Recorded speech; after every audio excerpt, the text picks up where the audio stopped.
FM, your lifestyle, leisure, and business radio.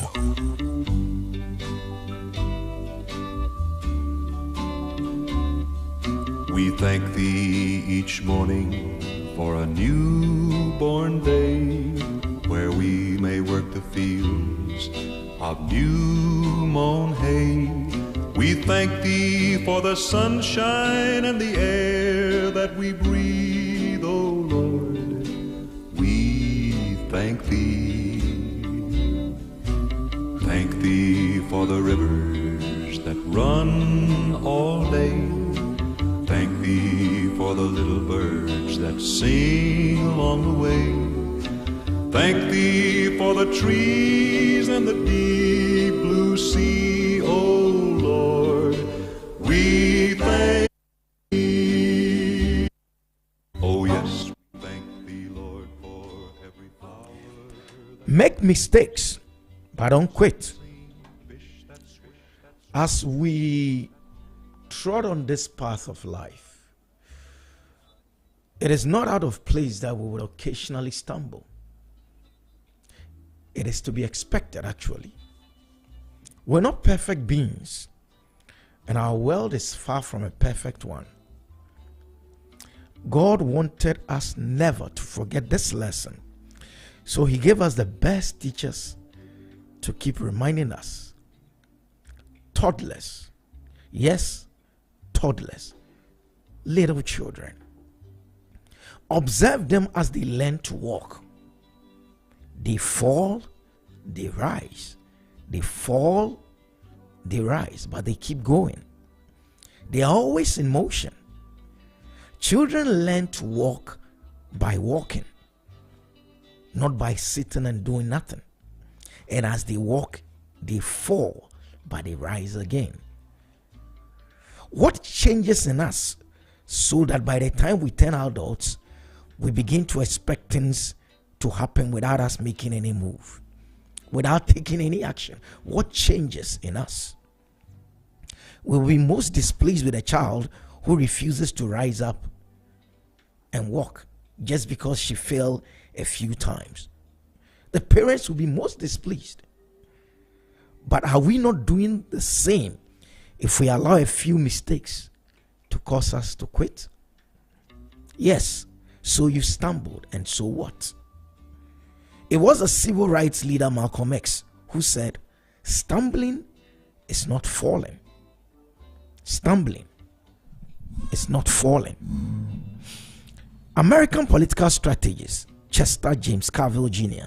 says, the only person that ever stumbles is a guy moving forward. You don't stumble backwards, you stumble forward. And you never stumble when you are stationary. So don't worry about stumbling. Keep pushing it forward. Keep pushing it forward. You stumble, and so what? We may stumble and fall, but shall rise again. It should be enough if we did not run away from the battle. So said Mahatma Gandhi. Let me repeat that. He said, we may stumble and fall, but shall rise again. It should be enough if we did not run away from the battle. So you stumbled, and so what? Keep pushing forward. Don't quit. It was Conrad Nicholson Hilton, American businessman and founder of the Hilton hotels chains, who made this observation. Success seems to be connected with action. Successful people keep moving. They make mistakes, but they don't quit. So if you made a mistake, if you stumbled, why would you quit? That is the definition of defeat. It's not trying after stumbling. So yes, stumble this week, but rise up. Stumble again, but rise up. In fact, fall, but rise up. Because that is what success is made of. That is a good morning and a way of welcoming you to this morning's show. It's a Tuesday, 14th of May. Coming up is a 6 a.m. news with Abdullah Saka. Yada.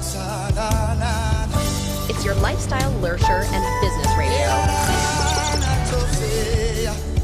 I have searched and searched and searched. Still I find no one like my God. It's your lifestyle, leisure, and business radio.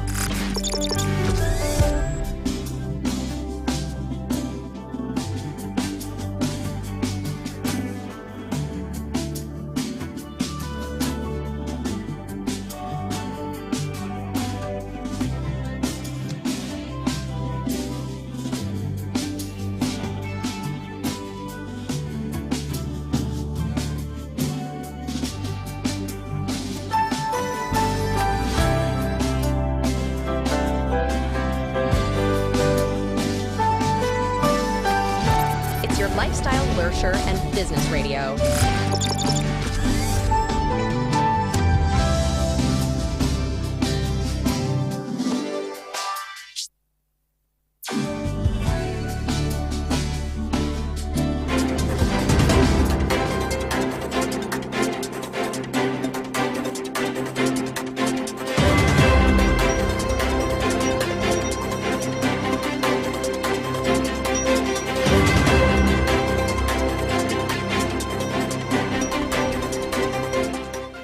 It's a beautiful morning here in Accra. Good morning and welcome to Zed News in the Morning. I am Abdullah Isaka. Coming up this morning, we hear the Electoral Commission's appeals to political parties to stop transporting minors and foreigners to voters' registration centers. Governance expert Professor Bafo Ajimendria says the Electoral Commission should strive for transparency among political parties, and Ketu North Municipal Assembly Director of Agriculture accuses MMDAs of deliberately working against the department to render it ineffective.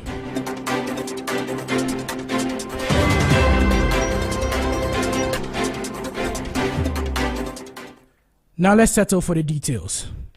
The Electoral Commission has issued a plea to political parties to discourage the executives in the regions from transporting minors and foreigners to the voter registration centers. The Deputy Chairman of the EC in charge of corporate services, Dr. Bosman Asare, made this request in a news conference in Accra. He revealed that the EC has registered more than 251,000 new voters on the 6th day of the ongoing limited voter registration exercise. Dr. Bosman Asare says political parties must cooperate with the Commission to ensure a fair process. The political parties to discourage the executives in the regions and the constituencies from transporting minors and foreigners to the registration centers. The objective of the Commission, as always, has been to have a credible register for the 2024 elections and beyond. We believe the political parties, as the main stakeholders in the general election, must be dedicated to supporting a credible register as well. As a result, we find attempts by parties to support the registration of minors and foreigners as completely unacceptable, and it is aimed at undermining the country's electoral democracy.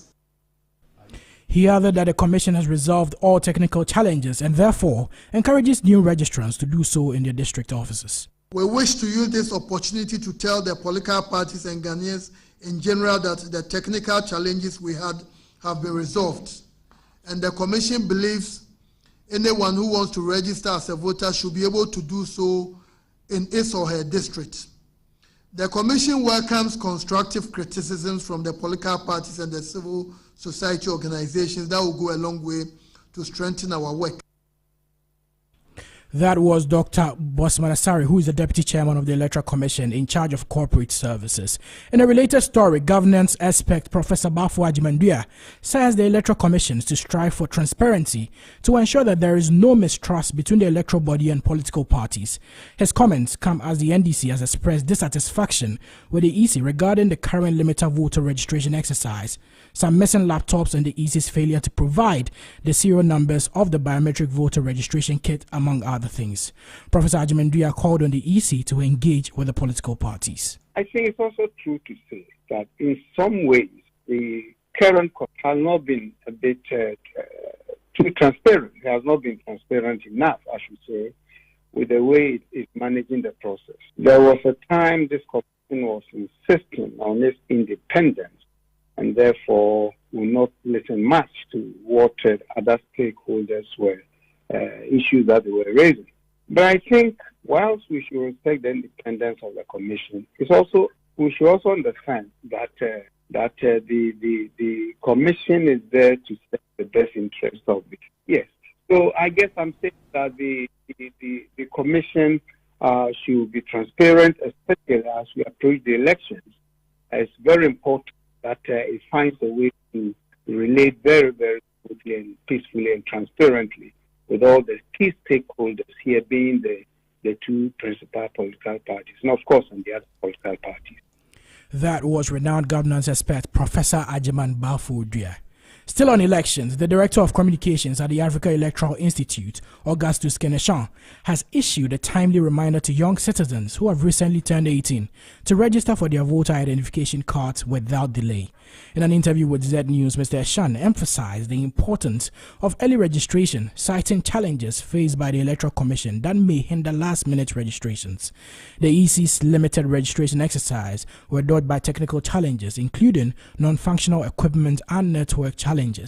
The Electoral Commission instructed its district officers to transition to offline registration starting last week Thursday. Mr. Eshan encouraged young citizens to take advantage of the opportunity to exercise their right to vote.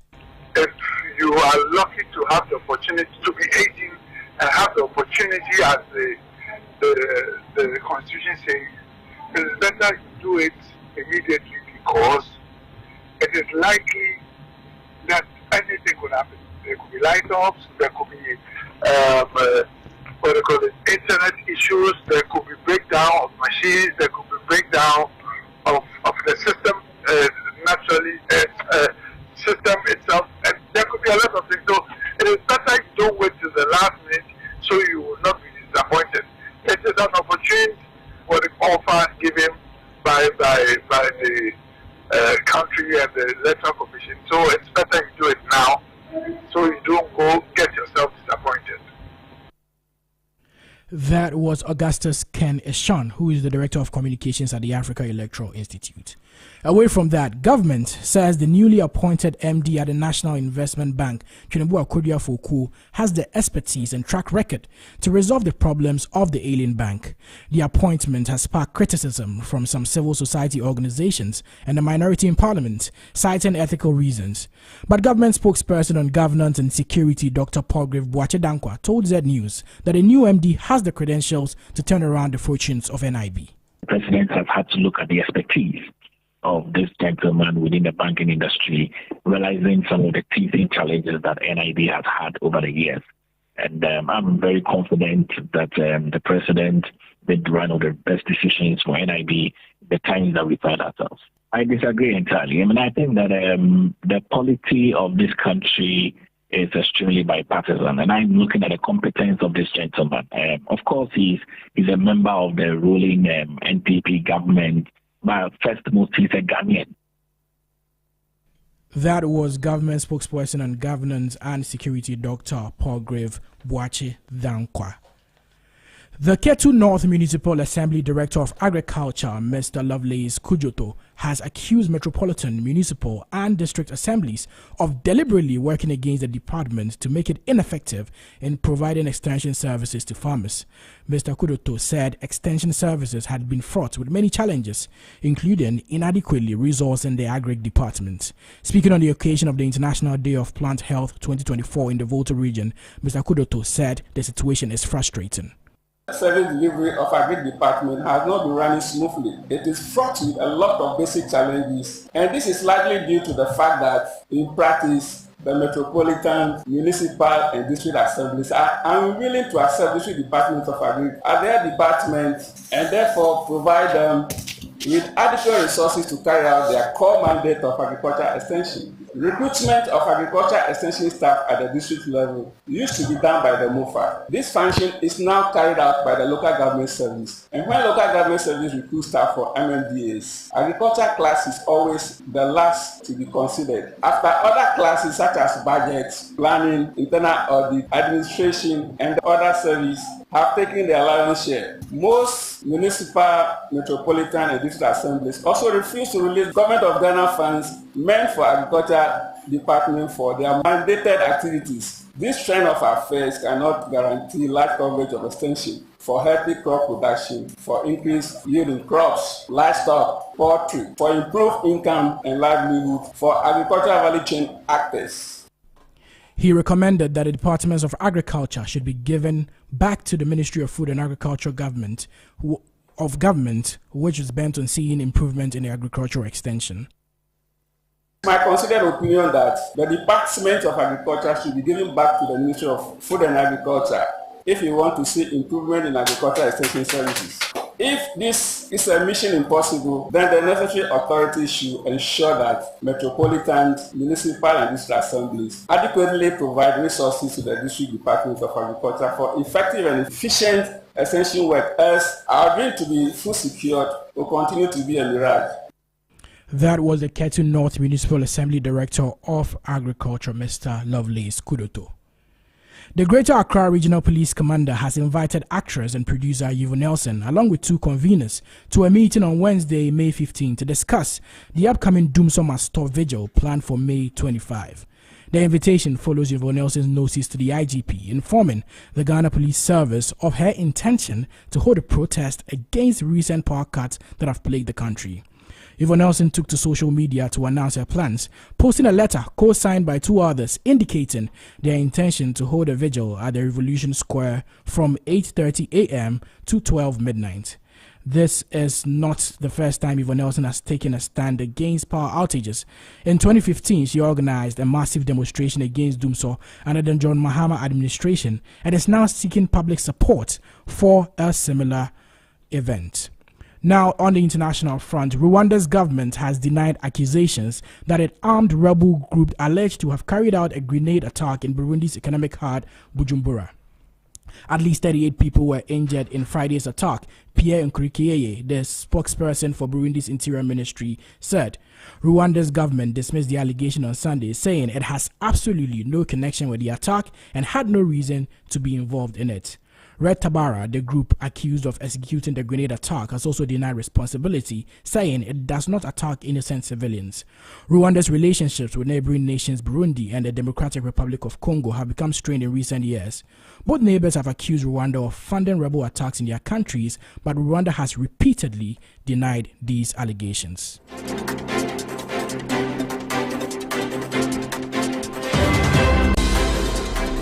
That is all time will allow for Zed News in the morning. But before we go, a recap of the major stories. The Electoral Commission appeals to political parties to stop transporting minors and foreigners to voter registration centers. Governance expert Professor Bafo Ajimendua says the Electoral Commission to strive for transparency among political parties. And Ketu North Municipal Assembly Director of Agriculture accuses MMDAs of deliberately working against the department to render it ineffective. I am Saka Abdullah. Jerry Ham continues with Zed in the Morning.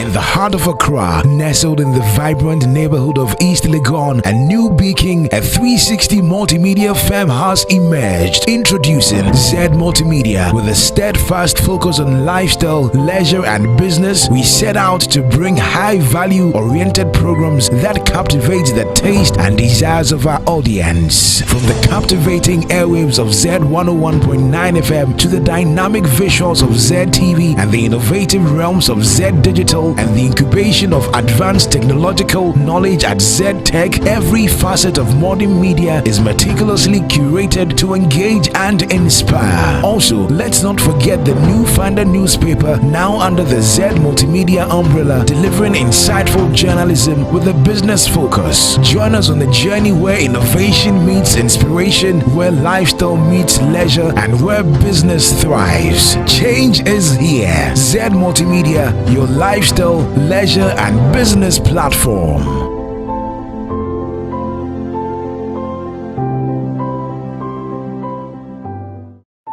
In the heart of Accra, nestled in the vibrant neighborhood of East Legon and New Beacon, a 360 multimedia firm has emerged. Introducing Zed Multimedia. With a steadfast focus on lifestyle, leisure, and business, we set out to bring high-value oriented programs that captivate the taste and desires of our audience. From the captivating airwaves of Zed 101.9 FM to the dynamic visuals of Zed TV and the innovative realms of Zed Digital and the incubation of advanced technological knowledge at Zed Tech, every facet of modern media is meticulously curated to engage and inspire. Also, let's not forget the New Finder newspaper, now under the Zed Multimedia umbrella, delivering insightful journalism with a business focus. Join us on the journey where innovation meets inspiration, where lifestyle meets leisure, and where business thrives. Change is here. Zed Multimedia, your lifestyle, leisure, and business platform.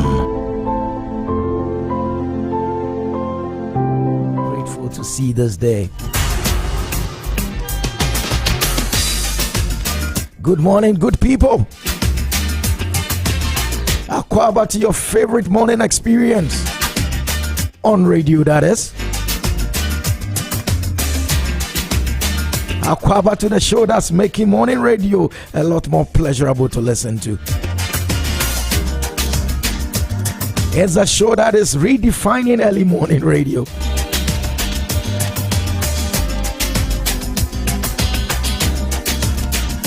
Here we are as much interested in keeping you informed as we are in keeping you educated.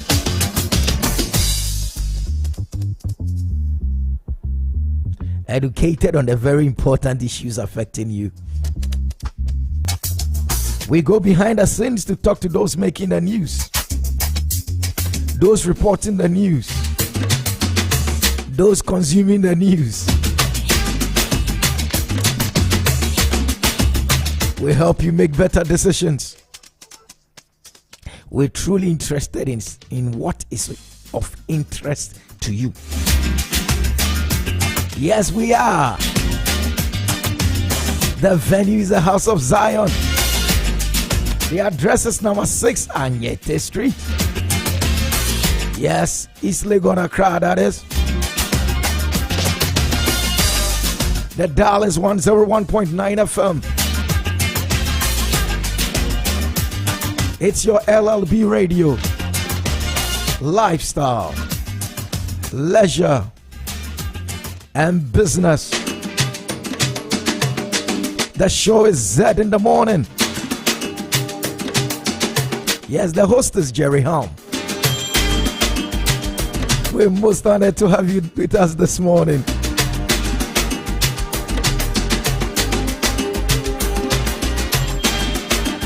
In the first hour of the show, we bring you what the major news headlines are, what the newspapers are saying. We'll even go online to pick some of the online portals. We'll review some of them all through to 6:50.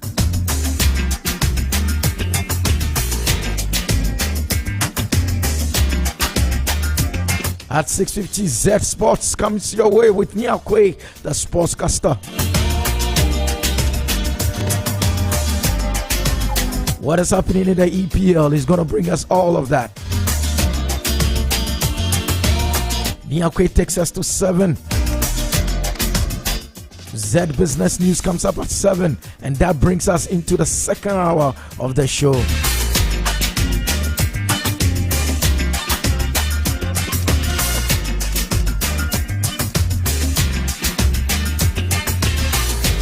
People, it's a Tuesday morning. Yeah, a wet and muddy morning. But what can we do than to do the will of God? This is the House of Zion.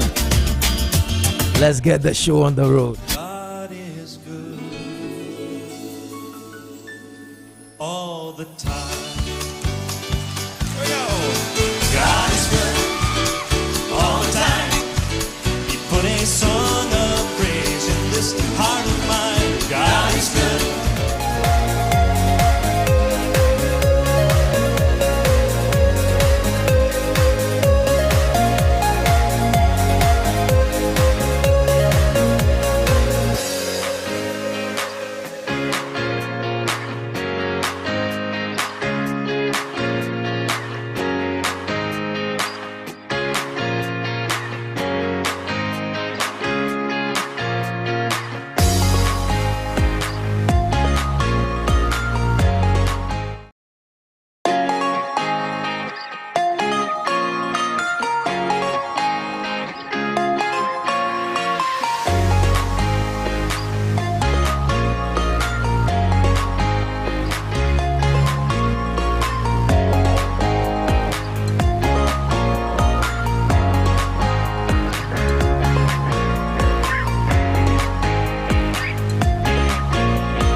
because God is good then, good now, will be good tomorrow. Welcome to Zed in the Morning. My name is Jerry Hom, and I have here Mr. Kobientri, policy analyst, and Mr. Elvis Daku. Yes, boss. Yesterday the rain, what happened to you? I didn't see. In fact, I have said it before. We have to consider water transport, at least from Jamestown to Kukurobite to Kasua. Yesterday, the traffic. You don't stay in Kasua. To Kasua. Which one is your own? I am sure this morning before some people are getting home. In fact, no, Isaac left wherever he was about 5 o'clock. As at 11 p.m., he was at Regent University. Tomorrow too. Look, it's crazy. Yesterday traffic on the Kasua Road, in fact, when we were going, we're like, what is this? Is there any accident on the overpass? Because just from Barnyard to the overhead took us like 30 to 45 minutes. At what time? And around 11 p.m. Thank you very much. much. The road should be very free. You know, I live here late. Yes. And when I'm going, it's just free. So all of a sudden, after I was in traffic, I said, there seems to be some traffic. Not only the big trucks got the information. So all the big trucks that were heading towards there actually parked by the side of the road. Long, I said, why did all these big trucks park? They realized that all the way to the overpass, the whole place is red. And I'm like, what is happening? And the Janet, I'm like, what's that? My brother, we stood in that truck for 35 to 40 before we got to Malam Junction. Before I got to realize that it is not accident and that it is just because of the rain, there was traffic. Look, yesterday 11 p.m. I made a post on Facebook, and the number of people came to comment just about the traffic will amaze you. This was I'm in the traffic. This was I'm a victim. I left my office from 4 o'clock and I'm still at this place. I'm like, what is happening? Please. In fact, yesterday I sympathize with the people who suffered. In fact, it's a very stressful and traumatic experience. Have you checked from Mr. Edu? In fact, I know that he will get to my drone and will be sleeping by now, so I don't need to disturb him at all. Because as at that 11 o'clock, and as late at 12 that I actually decided not to look at my phone and sleep. I think it's still nowhere. It's still nowhere near his house. Mr. Ichi, let's start. No. What papers do you have? Those who live at Kaswa, they need our prayers. No, it's crazy. Yesterday, what happened? Something has to be done. In fact, I've never seen one before. Yesterday, it's crazy. It was crazy for me to see that. So when I was mad, I'm like, imagine I was going to Kaswa. Like maybe stress would have made me gone mad. Stress would have. Seriously, it was so stressful. Mr. Entry, newspapers. This morning I'm starting with a daily graphic, and it has on its front page Atlantic Lithium list on Ghana Stock Exchange. Okay. African Prosperity Dialogue 3rd edition launched. President says push for SMEs growth. President tells government at 31st African Summit. I have the new finder. Atlantic Lithium joins GSE in landmark listing of shares worth 649.6 million Ghana cedis. And if you check the trading of stock markets yesterday, this listing alone pushed up the index very high. In fact, trading alone yesterday was over 200 million Ghana cedis on the stock exchange yesterday. This is a positive development for Ghana. Strategic infrastructure investment vital for Africa's prosperity. This is Gabi Asare Ochudako speaking at the Africa Prosperity Network launch. Digital infrastructure is key to Africa's prosperity. That's what the president is saying. And 7 private developers inspect Saglame houses. Finally, some private companies are interested in Saglame. They are going to inspect the houses to see how they will bid to be able to complete that project. On the front page of the Ghanaian Times, the big story is EC captures 251,149 in 6 days, average of 45,000 per day. That's from Dr. Eric Bosman Asari, the Deputy Chair, Corporate Services, EC. Then President Akufo-Addo confers Ghanaian citizenship on Stevie Wonder. Ghana earns $3.9 million from NTEs in 2023. NTEs here will be non-traditional exports. That's from Dr. Ifua Asabi Asari, the CEO of GPA. And redevelopment of Krufrum Market Saga, Fidelity Bank sets record straight. And police warn public against electoral offenses. That's the front page of the Ghanaian Times. The center page of the Daily Graphic has dismantle barriers to justice. Akufo-Addo challenges women judges. Ghana, Egypt to renew ties. And ECOWAS Bank offers $200 million support to SMEs. I have the Daily Guide. And the big story says, rousing welcome for Bawumia in his home region. He was at Wale Wale yesterday. Sami Ewuku supports Ekropon students. EC registers 251,149 new voters in 6 days. Steve Wonder granted Ghanaian citizenship.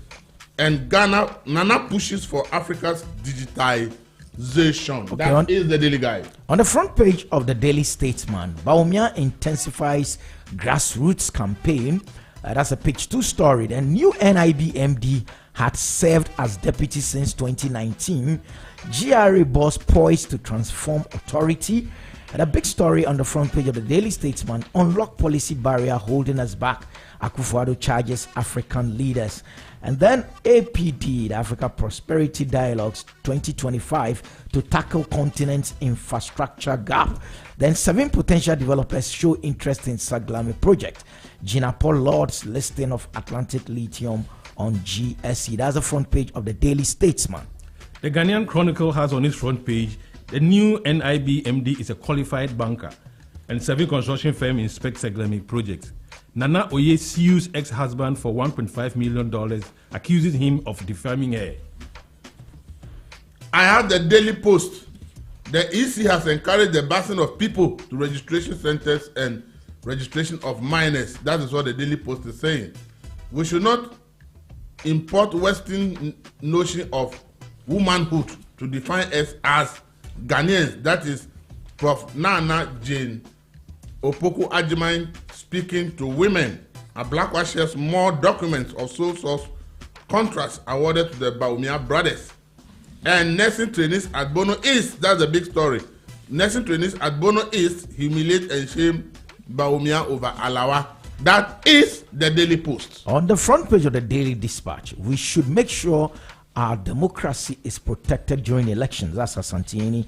Your welfare is paramount to government. Finance Minister to GRA officers. The Accra initiative calls for innovative strategies against terrorism in the Sahel region. That's from Kandapar. And anti-corruption agencies from 21 African countries embrace Bawumia's call for technology use in corruption fight. That's the front page of the Daily Dispatch. Police must stop gun violence. That is the third page of the Ghanaian Chronicle. Goldfields Ghana Foundation launches 20th anniversary program. I have the new crusading guide. Government targets financial sector growth. That's what the finance minister is saying. Third Africa Prosperity Dialogues focuses on promoting infrastructural development. And EC rectifies errors in voter registration figures. These are some of the stories on the front page of the new crusading guide. Okay, all right. Then which one? Okay, yeah, I see one more. I have the Daybreak. It says Africa Prosperity Dialogues 2025 target infrastructure gap. 2024 election, Bawumia begins house-to-house campaign. Then we have Commissioner General leads charge to transform GRA. And we are ready to support you, Customs Boss assures Finance Minister. That is the Daybreak newspaper. Okay, let me go online and pick some stories. Let's go to zmultimedia.com, our very own Ghana to advocate for AU support. That is coming from the president. And the Mother's Day celebration is a big one on the front page. Who adopt blockchain? That's another story on zmultimedia.com. And then ECNDC clash over BVR kit serial numbers. Mother's Day, prominent Christian leaders back elevation of women in politics. And then the last one here is MOE, Ministry of Education, 6 industry partnership to commercialize innovations. That's coming from the zmultimedia.com. And then if you go to the other platforms, citynewsroom.com says there's a big story. I think we should pay churches seriously like that. Then BBC, let's pick something international. And then the BBC, Blinken arrives in Ukraine as Russian offensive mounts. So the US Secretary of State is in Kiev, and it's on an unannounced visit. He just passed through Kiev, and I'm told the story said that he's going to meet the Ukrainian president and also to have some discussions. Then also there is a story of Cohen, and if you know Cohen, then you know that we're talking Donald Trump and his legal challenges. Cohen says hush money paid at direction of Trump. Okay, so those are some of the major headlines online. Some two more important headlines.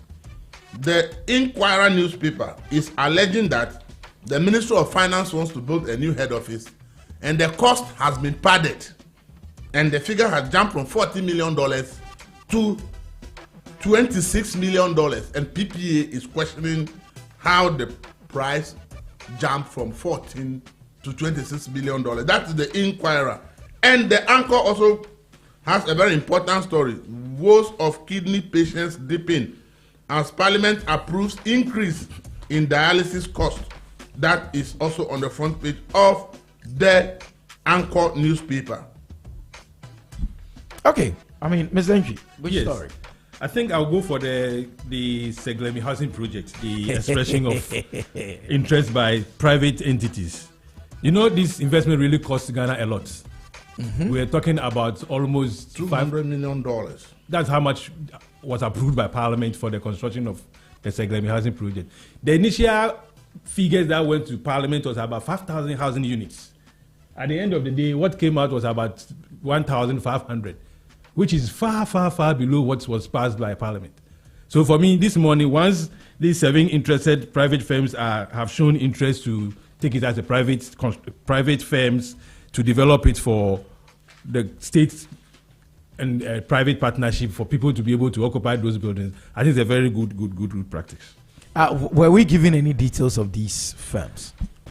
As of now, it is that the firms went there to inspect. Okay. So that initially some gave offers, but I think the housing minister wasn't interested. So a new crop of private partners also went in there to have inspection for themselves so that they can determine and come on the table and discuss how much will go into the diversion and the partnership. Okay. I told them the ministry has opened tender for all private companies that are interested to do that particular thing, to join the ministry to apply for the bid to do that. And I think that it's important that we look at that project as we all have said. Look, housing is a major problem in Ghana. Housing, major problem in Ghana. And if housing wasn't a major problem, like Isaac Edu will get home at. In fact, we are not sure even he's gotten home yet. No, I'm not sure if he has. and we've gone for $200 million, which is part of our public debt, and we are all going to pay. And therefore, we must make sure that even though the case is in court, the facilities there will do everything possible to put them to use.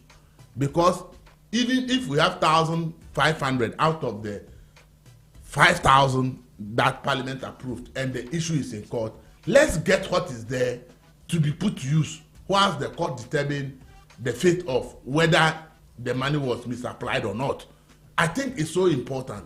We have allowed so many housing projects to run, and I've always talked about the President Kufuor's affordable housing project.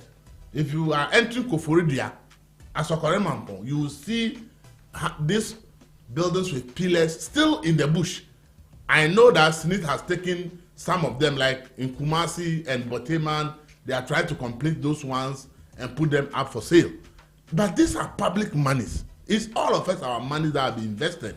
So we shouldn't just start projects like that. And then for change of government or for whatever reason, we just leave these projects to rot. And people are the ordinary suffering. person is looking for a place to lay his or her head. So I think housing is so important. $200 million is no joke. In this country, I've always said that we mention monies in dollars, and it sounds as if we are mentioning cedis.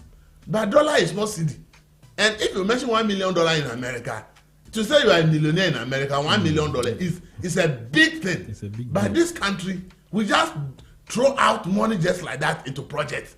And you hear so much $1 million have been put into this, and then back and forth, and then just like that. As the newspaper I just read is saying, that finance ministry want to build a new head office. The initial approval PPA gave is $14 million. All of a sudden, the price has jumped to $26 million. And PPA is asking questions. Public money has to be used judiciously.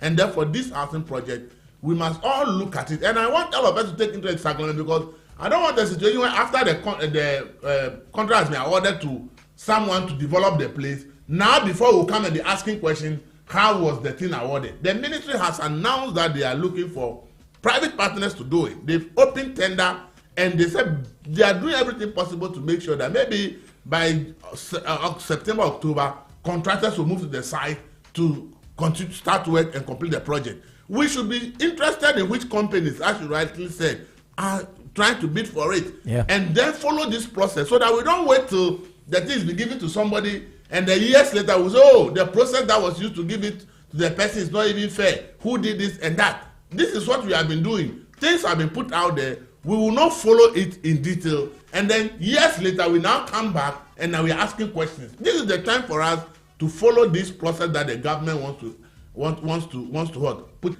actually analyzing that particular arrangement to see whether it is value for money. We don't have to wait in 5 years time before we do that. This is the time. At least we are lucky that the ministry has put out information that this is the arrangement we want to go with to be able to complete the project. All of us must show interest in this project. All Ghanaians. Everybody. Because it's our money. It's our money. As of now, there's not enough information as to how they are going to go about the whole procedure. And so but if you read the Finder's story, the new Finder's story, there's a bit about an RTI angle in the last paragraph. Yeah, that is what I'm saying. We all need that information, because it's a very big project that whatever goes into it, and as of now, the government is not interested in spending state money in completing that project. That is for sure. But whatever partnership states and private people are going to have, we should have enough details so that we understand what is going to go in there. Already, the states have lost so much already.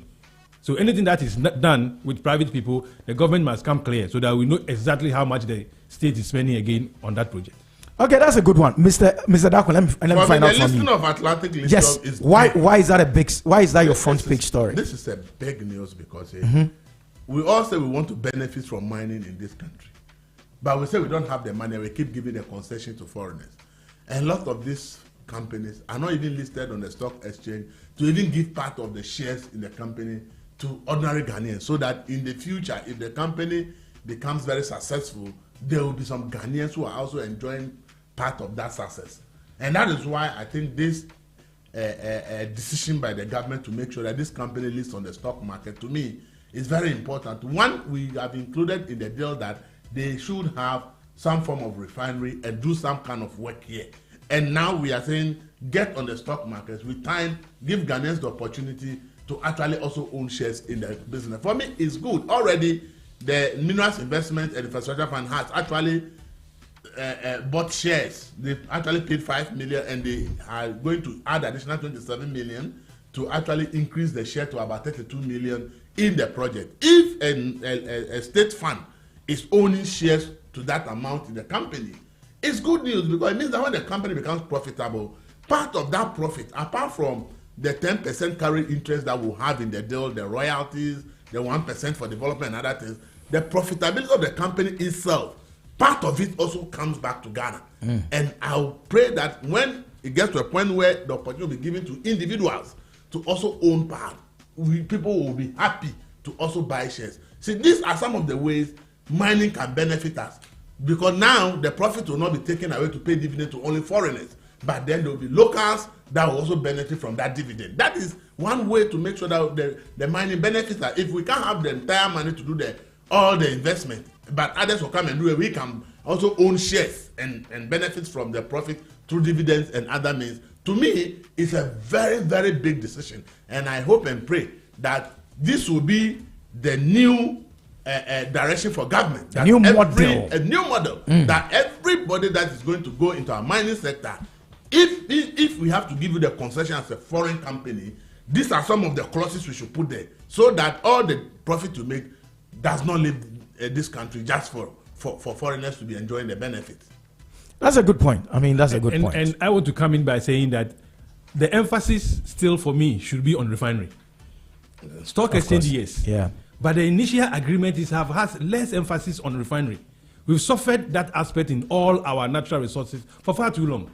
My emphasis should be that the state should ensure that this lithium mining should end up in the next 5 years that we have in our own refinery, so that we don't just export everything raw.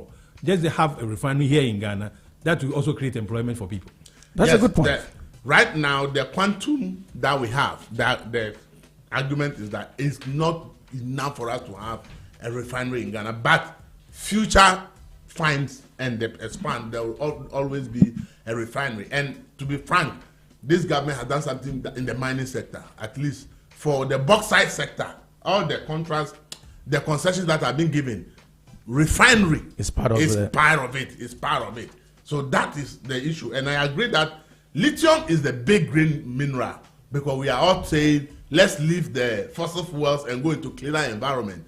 And we are saying, let's drive cars that are hot, electric, let's drive cars that it's lithium batteries that are powering these cars. And therefore, if we are going to exploit lithium, though ours is not big, let's hope that we have bigger ones. And for me, another beauty of this project is that part of the byproduct is now going to serve as what? The raw materials for producing the tiles that we have been importing from abroad. Already in that enclave, I hear there are about 6 companies that are producing tiles in that enclave. And this will come and increase tiles production so that we can be self-sufficient in tiles production. How do we import tiles into this country if the raw material to produce is in the central region? Yeah, and the western. It's all over. So this is how local industry grows. So lithium is now going to fuel the growth of tiles production in Ghana. And this is how we should look at how we invest in some of our natural resources and take advantage and make sure that it becomes that springboard that will open the light industrialization that we are looking for in this country. If we put in refinery, a lot of things will happen. The bauxite refinery, if it works and we do it well, even we will no longer be importing canned cokes, the can used to bottle coke and those malt, all the rest for us. We import all these things into this country. Meanwhile, with alumina, we should be able to produce all these things in this country to create all sorts of industry that will employ people, pay taxes to the state, and help the economy grow, back the city to be stronger. And this is why the way we must go in our Before you leave, gentlemen, Stevie Wonder is in town. Yes. Huge for tourism. Yes. Huge for tourism. Very, very huge. And he's been made a citizen? I think he has a dual citizenship now because he has not renounced his American citizenship. So he has added the Ghanaian citizenship to what he has. I think that, the year of return project, really, I think that one of the biggest achievements of the Akufo-Addo administration is the beyond the return. And I think you mean the year of the return and the beyond the return. That project really, though we may not see it as an infrastructure project, but it's put Ghana on a certain pedestal globally for anybody that is a black person to understand that, look, I am in America, UK, anywhere, so long as I have a black skin, I am from the continent of Africa. As the president quoted yesterday, Peter Tosh said, wherever you are in the world, so long as you are black, know that you are from the continent of Africa. Okay, that's a good one. This is a big one. And Stevie Wonder, welcome to Ghana. Yeah, and Megal and the husband are also in Nigeria, and she also said her root is from Nigeria, and Nigerians too are really celebrating that. So they're coming on social media. Thank you very much, gentlemen, for coming through for news headlines and review. Coming up, it's Niakwe, the sportscaster, with Zed Sports. What happened when Liverpool met Aston Villa? He's going to tell us more and much, much more from the world of sports. Niakwe is coming up next.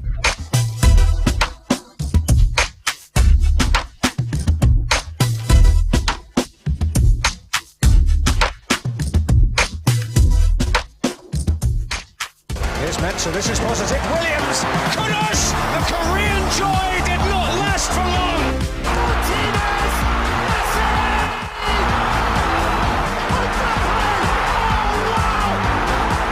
Oh my gosh, Kudus, the piranha from Guyana.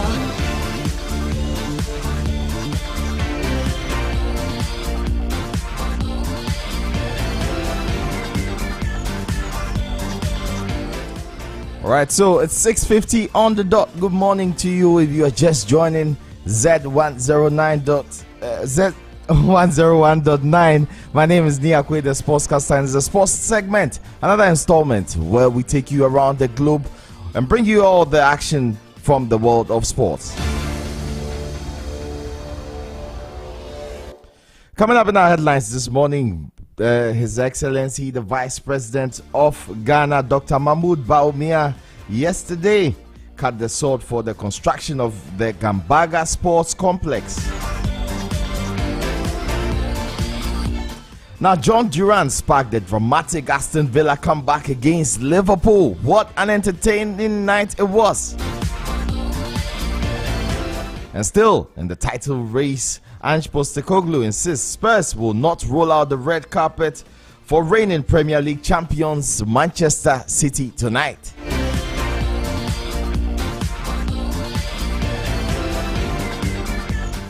And so we jump straight from home. It's always prudent to start from home. In our first story, there was a general outpour of excitement in Gambaga in the northeast region as Vice President and NPP flag bearer Dr. Mahmoud Bawumia yesterday cut the sword for the construction of a modern sports complex.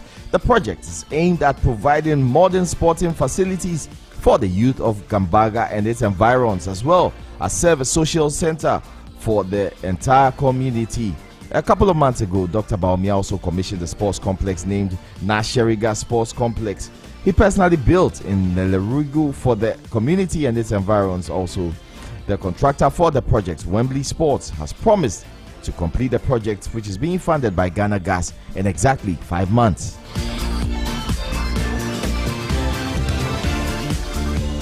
And now into the world of athletics, Ghanaian sprinter Saminu Abdul Rashid has emerged as the most valuable performer at the American Athletic Conference Outdoor Championship.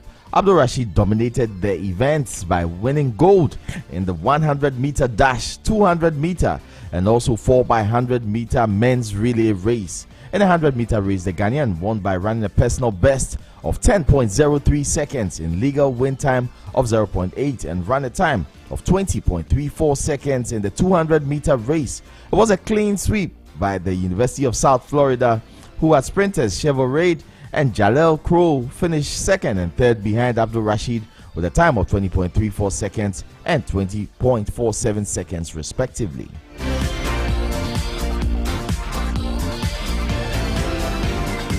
And we flip the script beyond the shores of Ghana, and in the English Premiership, Jurgen Klopp admits the win got away from Liverpool after his side conceded 2 late goals to draw at Aston Villa.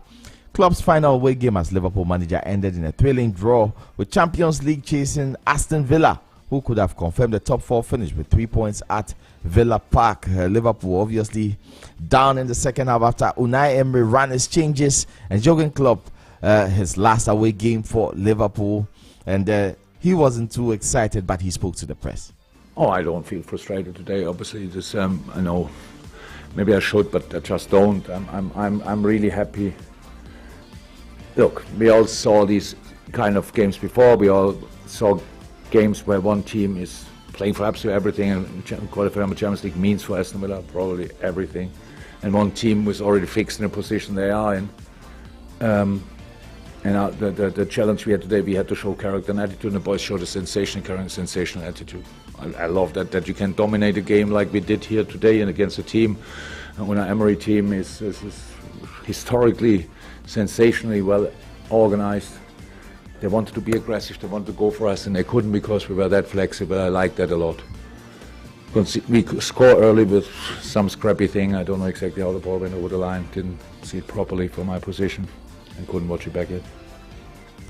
And still on that particular game, Unai Emery hailed John Duran as a special player after the forward came off the bench to rescue Aston Villa a draw with Liverpool.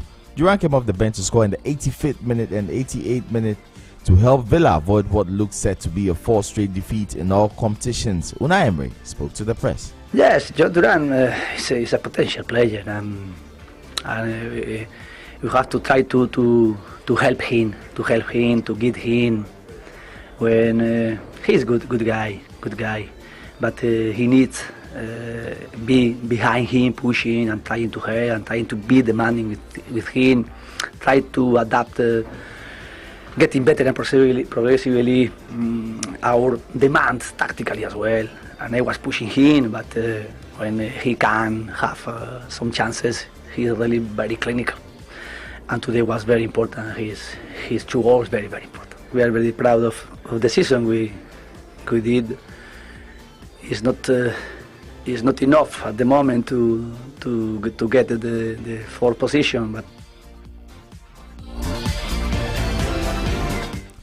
All right, so still in the English Premiership, Pep Guardiola has said Manchester City have no alternative at Spurs but to win. As the Premier League title race enters the final week of the season, Arsenal regained top spot on Sunday following their 1-0 victory over Manchester United, but the chance to win a record 4th successive title remains in our hands. Pep Guardiola spoke to the press. When we are playing for, how difficult it is to be here already again, and we have something unique in front of us. So, and we have to do our best performance, give absolutely everything. I don't have doubts what's going to happen, and try to read exactly the game we're going to play and try to interpret it as best as possible and go.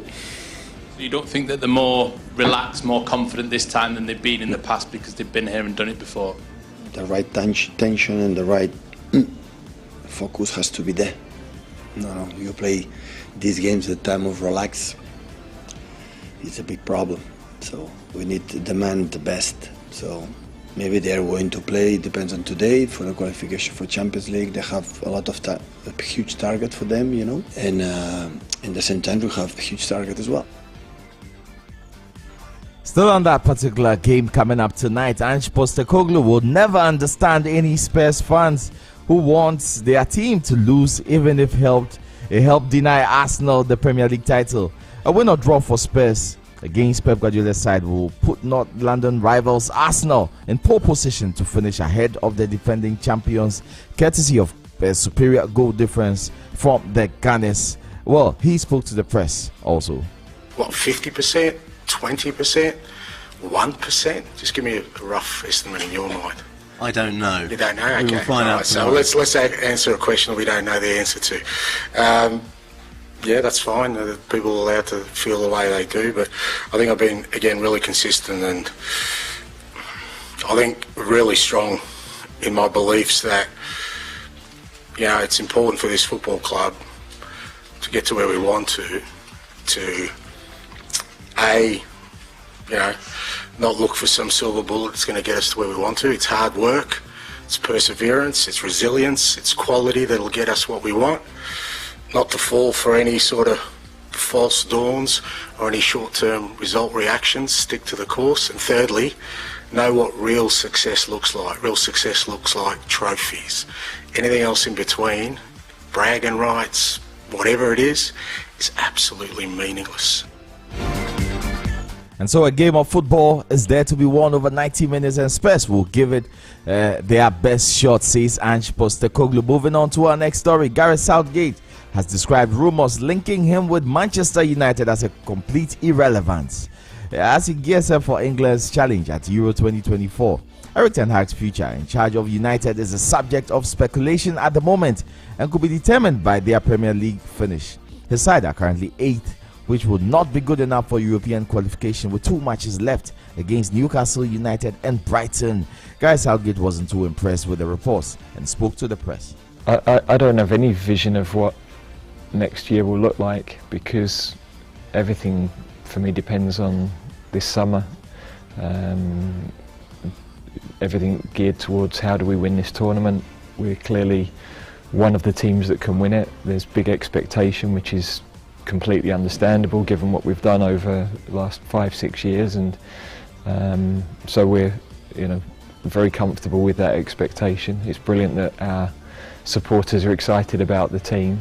But it's pointless me looking beyond that, really. And into our final story, the world of boxing. Tyson Fury's father, John, has opened up on headbutting a member of Alexander Usyk's team yesterday, 5 days before the undisputed heavyweight title fight.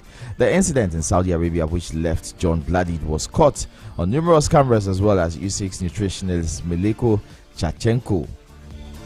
Disrespecting my son, the best heavyweight to ever wear a pair of boxing gloves, coming out with all that rubbish. You know, he's in my face, trying to be clever, coming into my space, Usyk, nobody's bothering with him. I was only chanting my own son's name, so they got step closer and step closer. So at the end of the day, I'm a warrior, that's what we do. We're fighting people. You come in the space, you gotta get what's coming. No, listen, it's not about the fight. We've done everything we can. Tyson's in fine fettle, but you're probably gonna see on Saturday night the best Tyson ever.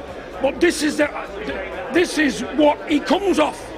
We're fighting people. You know, that there's a regular occurrence. That's 7 nights a week for me, that. We're not interested. So the last thing they're going to do is get one over on me or my family. It will not happen. You'd be disrespectful. We don't talk, we don't scream. Who cares? Not me. It's a bit of claret. And on that note, we bring the curtains down on this edition of Zed Sports. My name is Niakwe, the sportscaster. I'll be back later with my colleague Gatuso to the part 7 at exactly 5:15 p.m. The business segment is coming up next with my man Saka in the house. Until then, you know the message is always relevant. Do not count the days, make the days count. It's meant, so this is positive. Williams, Kudos, the Korean joy did not last for long.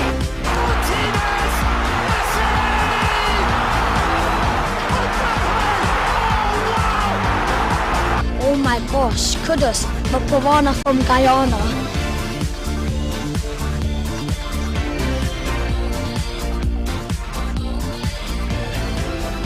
It's your lifestyle, leisure, and business radio.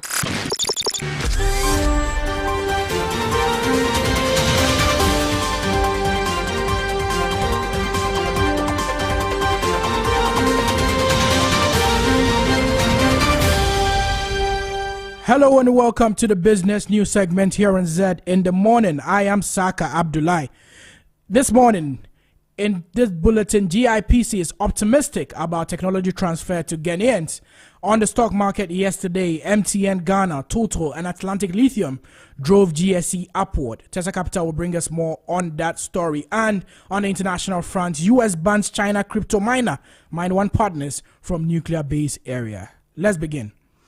The Ghana Investment Promotion Center has reaffirmed its positive stance on technology transfer agreements in its investment promotion role, saying TTAs are essential for innovation and economic development.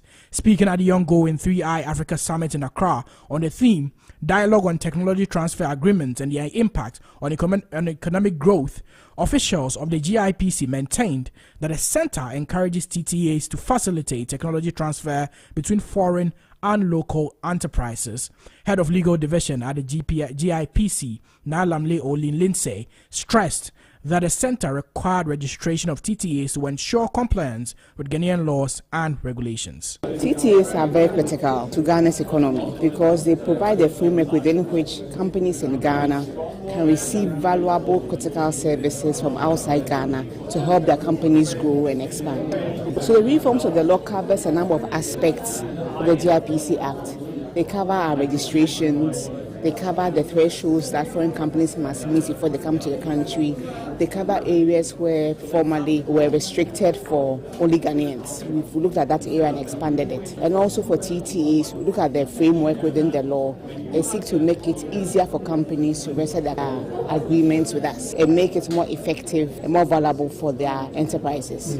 So the GIPC Act, as well as the regulations, one of the main purposes there is to ensure that companies in Ghana, whether they are local companies, whether they are foreign companies, always ensure that they look first within Ghana for services. We want to make clear that this does not apply to goods. The TTA applies only to services. So we encourage companies to look inward, look within Ghana, In the event that they are not available in Ghana, then they can go out of Ghana to receive these services. So we encourage companies to explore Ghanaian companies who are able to provide top-notch services to them before seeking to get them outside the country. Meanwhile, the Chief Executive Officer of the Center, Mr. Yofi Grant, explained that the GPIC would within its remit to encourage, would do all within its remit, to encourage local businesses to rise to the challenge when it comes to partnerships with foreign firms, but cannot compel them to be efficient in what they do. And on the stock market, the Ghana Stock Exchange experienced a notable upward movement in its index, driven primarily by strong performances from MTN Ghana, Total, and Atlantic Lithium. On the trading floor, approximately 190,781,463 shares were exchanged, with a total value of trades exceeding 261 million Ghana cedis. However, the Ghanaian cedi faced challenges, declining against major international currencies. The local currency weakened against the US dollar, euro, and pound sterling, adding to a layer of complexity for investors dealing in foreign exchange. Tessa Capital brings us more. Welcome to a recap of the markets, brought to you by Tessa Capital Limited. At the outset of this week's trading session, the Ghanaian stock market experienced an upward movement in the stock index. This rise can be attributed to the uptick in share prices of MTN Ghana and Total, along with the introduction of new stock Atlantic Lithium Limited. The composite index surged by 36.94 points, marking a notable increase of 1.01% and concluding the day at 3,683.48 points. The financial stock index remained unchanged at 2,037.06 points.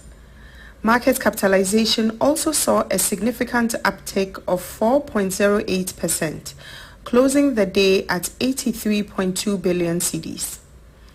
MTN Ghana and Total emerged as the top performance of the day, witnessing respective increases in their share prices by 1.74% and 0.42%, ending the day at 1 cedi 75 pesos per share and 9 cedis 55 pesos per share. There were no declining stocks observed during the trading session. Market activity, as indicated by traded volume, witnessed a substantial surge of over 660,000% compared to the previous session. MTN Ghana maintained its dominance in traded volume, accounting for 99.99% of the total. Overall, 190,781,463 shares valued at 261,520,812 cedis and 36 pesos were traded throughout the session. During the foreign exchange session, the Ghanaian cedi saw depreciation against the US dollar, British pound, and the euro. It depreciated by 0.30%, 0.70%, and 0.56% against the dollar, pound, and the euro respectively. According to the mid-rates provided by the Bank of Ghana, the cedi concluded trading at 13 cedis 72 pesos against the US dollar, 17 cedis 23 pesos against the British pound, and 14 cedis 81 pesos against the euro.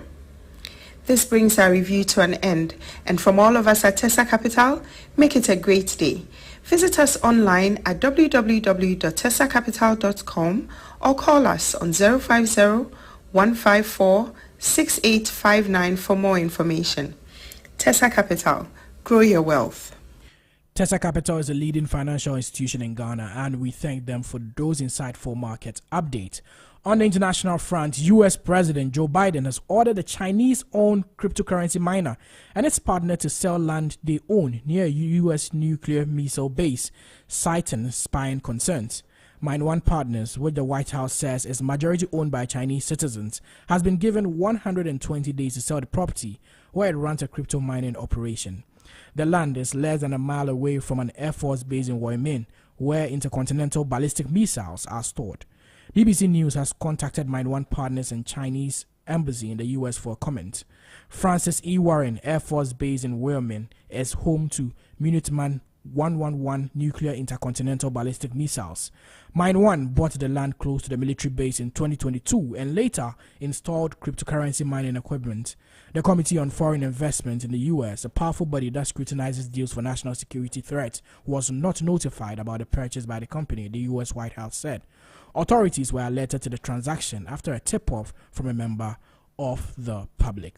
That is all we have for business this morning, but before we wrap up, recap of the major stories. GIPC is optimistic about technology transfer to Ghanaians.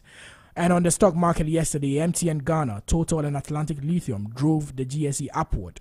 And on the international front, US bans China crypto miner Mine 1 and partners from nuclear base area.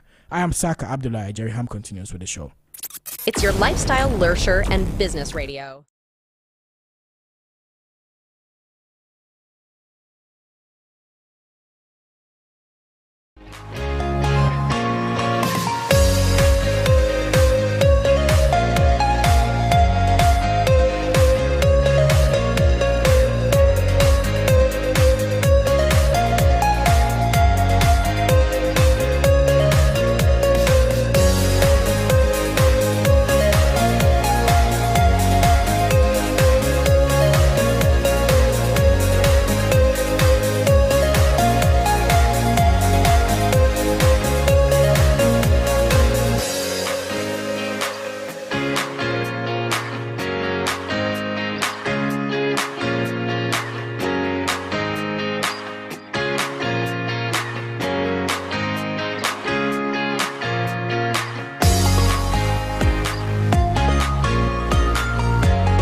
And this is our top story.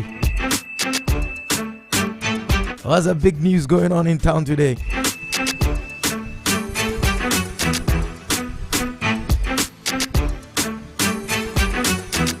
The highly anticipated summit on fintech and digital economy in Africa, 3I.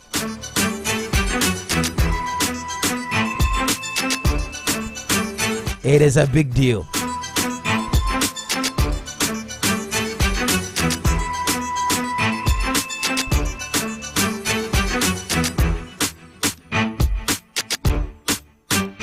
Taking place at the Accra International Conference Center yesterday all through to tomorrow. Unleashing Africa's fintech and digital economic potential.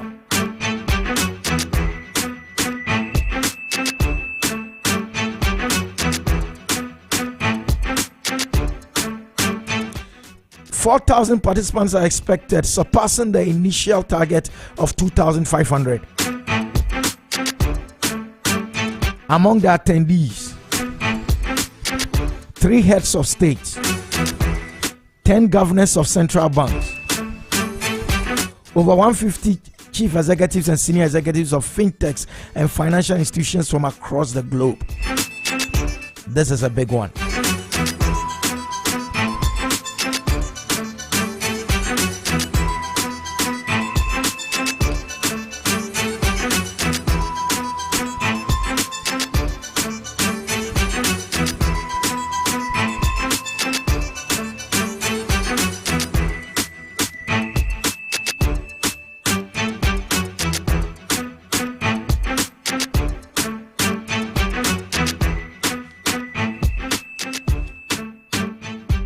Yeah, but before we go into 3I and all matters around the 3I conference, it's important that I give you this quick announcement.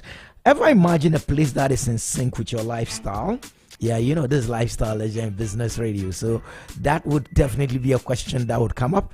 Have you imagined a place that is in sync with your lifestyle, where the pride of ownership is obvious, where you can walk the tree-lined streets with a charming established feel and oversees the landscape view of Ibri Mountains? Yeah, I'm not listen, it has to be poetic, man. It has to be poetic.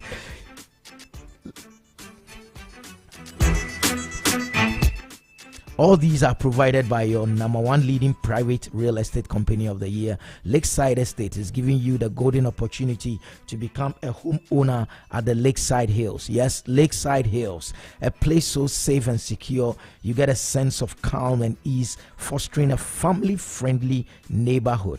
We offer various house types for you and your family that meet your budget. Offer includes 2-bedroom detached standard, 2-bedroom detached deluxe, 3 bedrooms detached, 3-bedroom detached with boys quarters, and a 4-bedroom story executive. To book a viewing and sales assistance, call these numbers: 020 4 775 040, 0204 775 040, or 0501 418 622, 0501 418 622, or 020 477 5042.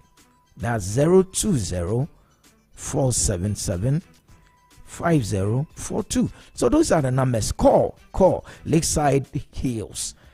They have an amazing property ready for you to view. Or you can also go to lakesideestate.com or their social media handles at lakeside_estate for more details. Life is beautiful at Lakeside Hills. That's what it said. Like Lakeside Hills, where you can live your best life. So please try as much as possible. Call these numbers. Lakeside Hills, your 3 times winner of CIMG Real Estate Company, Greater Overall Real Estate Company of the Year 2023. That's Lakeside Estate. They have an amazing avenue for you to have your best experience. It's called Lakeside Hills, and it's overlooking, it has a landscape view of Abri Mountains. Amazing. Call Lakeside Hills right now.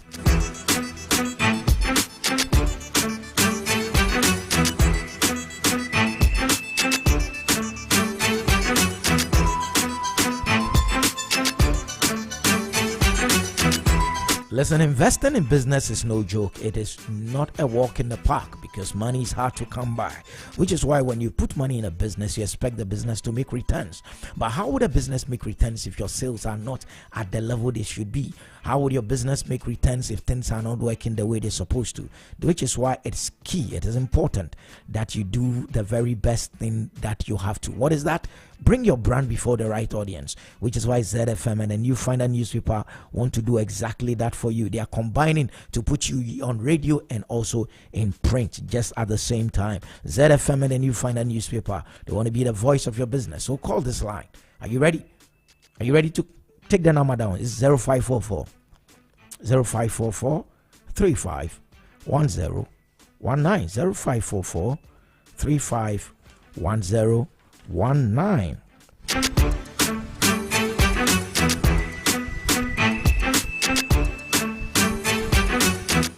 There is a company looking for someone who has experience in sales and marketing. It's a reputable company and they are ready to give you the chance. So why don't you call 0544 351019, 0544 351019. That job is waiting for you. Call and call.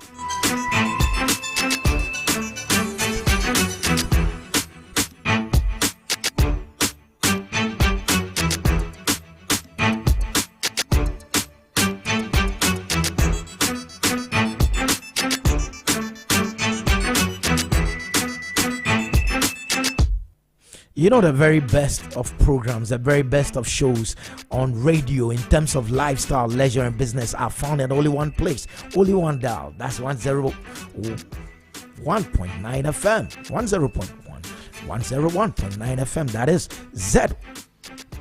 So this is how your Mondays to Fridays should go. Like early in the morning at 5 a.m. You want to keep your dial here on Z 101.9 FM. Morning Blessings with Joshua N.S.T. Pastor Joshua N.S.T. comes your way at 5 a.m. every Monday to Friday. You don't want to miss that as the man of God starts your day right. That brings you to 5:30. Don't touch that dial at 5:30. Why? Because at 5:30, Living Word with Dr. Mensa Otabil comes your way right here on Z 101.9 FM. You want to tune in at 5 a.m. Listen to Pastor Joshua NST, and then 5:30, Dr. Mensah Otabil takes over, bringing you all through to 5:55. At 5:55, yours truly, Jerry Helm, comes your way with Zed in the Morning, and we take you all through the 10 o'clock hour. What happens at 10? NYA, the brand, comes your way with the brighter side. That is your brunch and your lunch combined, taking you all through from 10 a.m. to 1 p.m. The brighter side with NYA, the brand, comes your way. And then on Tuesdays, I have a story to tell. That's the name of the show. And the host is Honorable Fritz. Before he brings you I Have a Story to Tell, every Tuesday, 1 p.m. to 2 p.m. right here on Z 101.9 FM. And then also on Z 101.9 FM, 3 p.m. to 7 p.m. Ofuriwoyo comes your way with Highway 1019. It's a drive that puts a smile on your face. Join Ofuriwoyo as she takes you home after a hard day's work. I'm sure yesterday you listened to her whilst you were in your traffic going home. Yes. Every single Monday to Friday, 3 p.m. to 7 p.m. It's Ofuriwoyo with Highway 1019, and it goes Ibuatin as well. Then on the weekends, you want to tune into Z every Saturday morning at 8 a.m. With Time with Professor Stephen Adai. The amazing man is giving you abundant nuggets.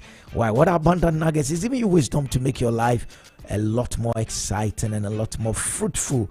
Join Professor Stephen Adai at 8 a.m. every Saturday morning. And then on Sundays, 6 a.m. to 10 a.m. Z Gospel Groove with David Aquamensa, DDM, comes your way every Sunday, 6 a.m. to 10 a.m. And then right after David lives at 10 a.m., the king of country, the legend, Tommy Annan Forsen, comes your way with Country Express, giving you the very best in country music. It's from Sundays, 10 a.m. to 1 p.m. And then also on Wednesdays, 7 p.m. to 10 p.m. right here on Z 101.9 FM. These are just a few of the programs that we have lined up for you. Exciting shows and exciting programs just curated for you, dear listeners. So that's why your dial must always be here on Z 101.9 FM. Top Story Hour. We'll come back with a top trending story. 3i Summit. What is happening there? Welcome to the carnival. The arrival.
navigate the fintech landscape with ease and aplomb. But we cannot rest on our laurels. To unleash truly Africa's potential, it is essential that we break down the policy barriers, bringing together the best minds and the most innovative solutions to tackle the challenges we face. I urge all of us gathered here, indeed governments of Africa, to align our policies and regulatory frameworks to create an environment that nurtures innovation whilst protecting the rights and interests of consumers.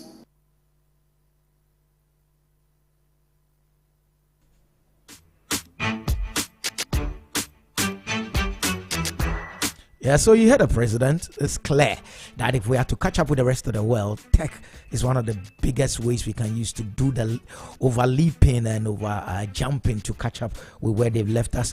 Our colleague Isaac Edu, the business editor, is actually on the line from the summit grounds, and we want to find out what is really happening there.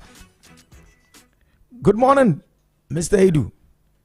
Hi, good morning. I hope you're well. Yes, you're well. Thank you. This 3I Summit, tell us about this 3I Summit. What is it all about, and why is it such a big deal? Well, when we talk about fintech, we know what fintech have done and what they're doing.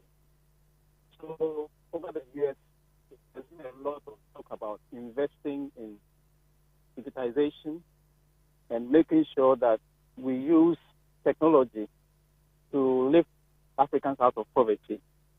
So basically, the stakeholders, the different stakeholders have sought to push the agenda, including the president of Ghana himself, that if you are left out of the loop when we talk about technological innovation, then it means that you are doomed. So basically, the summit has sought to find out avenues, greater avenues of using technology to provide solutions to the African challenges. So basically, this has been the main thing. And these are platforms where big deals are hatched and announcements are made to the effect that maybe some monies are voted to push through projects that have to do with technology. So you would hear the first speaker for yesterday, the governor of the Bank of Ghana, Dr. Ernest Addison, talking about the fact that it is high time investments in African fintechs were increased. And he cautions that if that is not done, then there will be a dearth of capital, and that could impede the continent's goal of achieving digital transformation. So this is very, very important. For some of us, it's important that it does not remain a talk shop. But I see that it will not remain a talk shop. This is a summit that is promising, and this morning we are hearing that some amount of money is being voted to support SMEs in the digital space. You get it? So it's very, very important. Okay, Isaac, let me find out from you. Is this the first of its kind? Has the 3I Summit happened elsewhere and it's gotten to Ghana, or what is the history behind the summit? So from what we are learning, it's been happening. But this is the first time we're having it on such a scale. You understand? It's been happening, but it's seen improvement over time. And the interest in it has increased. It appears investors are noticing Ghana when it comes to events like the fintech. I recall there was a similar one in Accra somewhere last year. And we had the big guys in IT and technology, very young guys from our universities also show up. These are app developers. These are young, promising, budding entrepreneurs who are doing so well in their technology space. But these are people who need to be publicized, who need support, who need the kind of support that will protect their ideas beyond the normal. So it calls for upscaling. It calls for investment. So this is the message that has been put out as of yesterday and even today, that these should be supported. They want to keep up the interest more and more, so that we'll get to a point where every challenge that we'll have can have a technology-related solution. And that is the best we can have. Terry. Are we aware of the organizers behind this summit? Who are they? Yeah, so the main organizers are the Bank of Ghana and the Development Bank Ghana, and also a company from Singapore. So this, you know what Singapore holds when we talk about technology.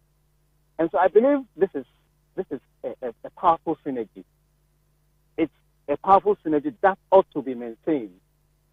And I'm happy to say this. We haven't heard much about Development Bank Ghana, but it appears that we are seeing something that is good to hear. The effect that the Development Bank Ghana is supporting the Bank of Ghana in pushing this agenda.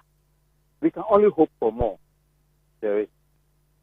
That's good to know. What was yesterday like for you as someone who's covered summits and conferences for decades? What was yesterday like? What impressed you so much about yesterday that gives you the confidence that this is not going to be just a talk show? So yesterday, you see, the atmosphere at the conference center was a fever pitch. A lot of people, as you read and heard. We are hosting about over 4,000 participants. A lot of people from different and diverse backgrounds showed up at the event. And the dignitaries you would see tells you that this is serious business. This is serious business. You have the likes of the Secretary General of the EFCFTA, Mr. Wamkele himself, the Bank of Ghana governor, the finance minister, the president of Ghana himself, the Singaporean ambassador who spoke about climate change and how technology could be used to stop or help stop the crisis. So all in all, there's a lot that showed up yesterday. The atmosphere, the organization of the event, the decor, everything. Once you enter the hall, you know that you are at a serious event, a serious conference. And so I wish we could have most of our young guys in our schools visiting and taking cues from what is happening. You know, it's like building a technology hub, like having the whole nation Ghana in that description. And it's a good feeling, Jerry. It's a good feeling. That's good to know. So what is today's agenda going to be like? So today we are hoping to, we are expecting the Vice President. He would be showing up anytime soon. And we have other speakers. I want to quickly go through the itinerary for today. Hopefully, yes, so here we go. So we have a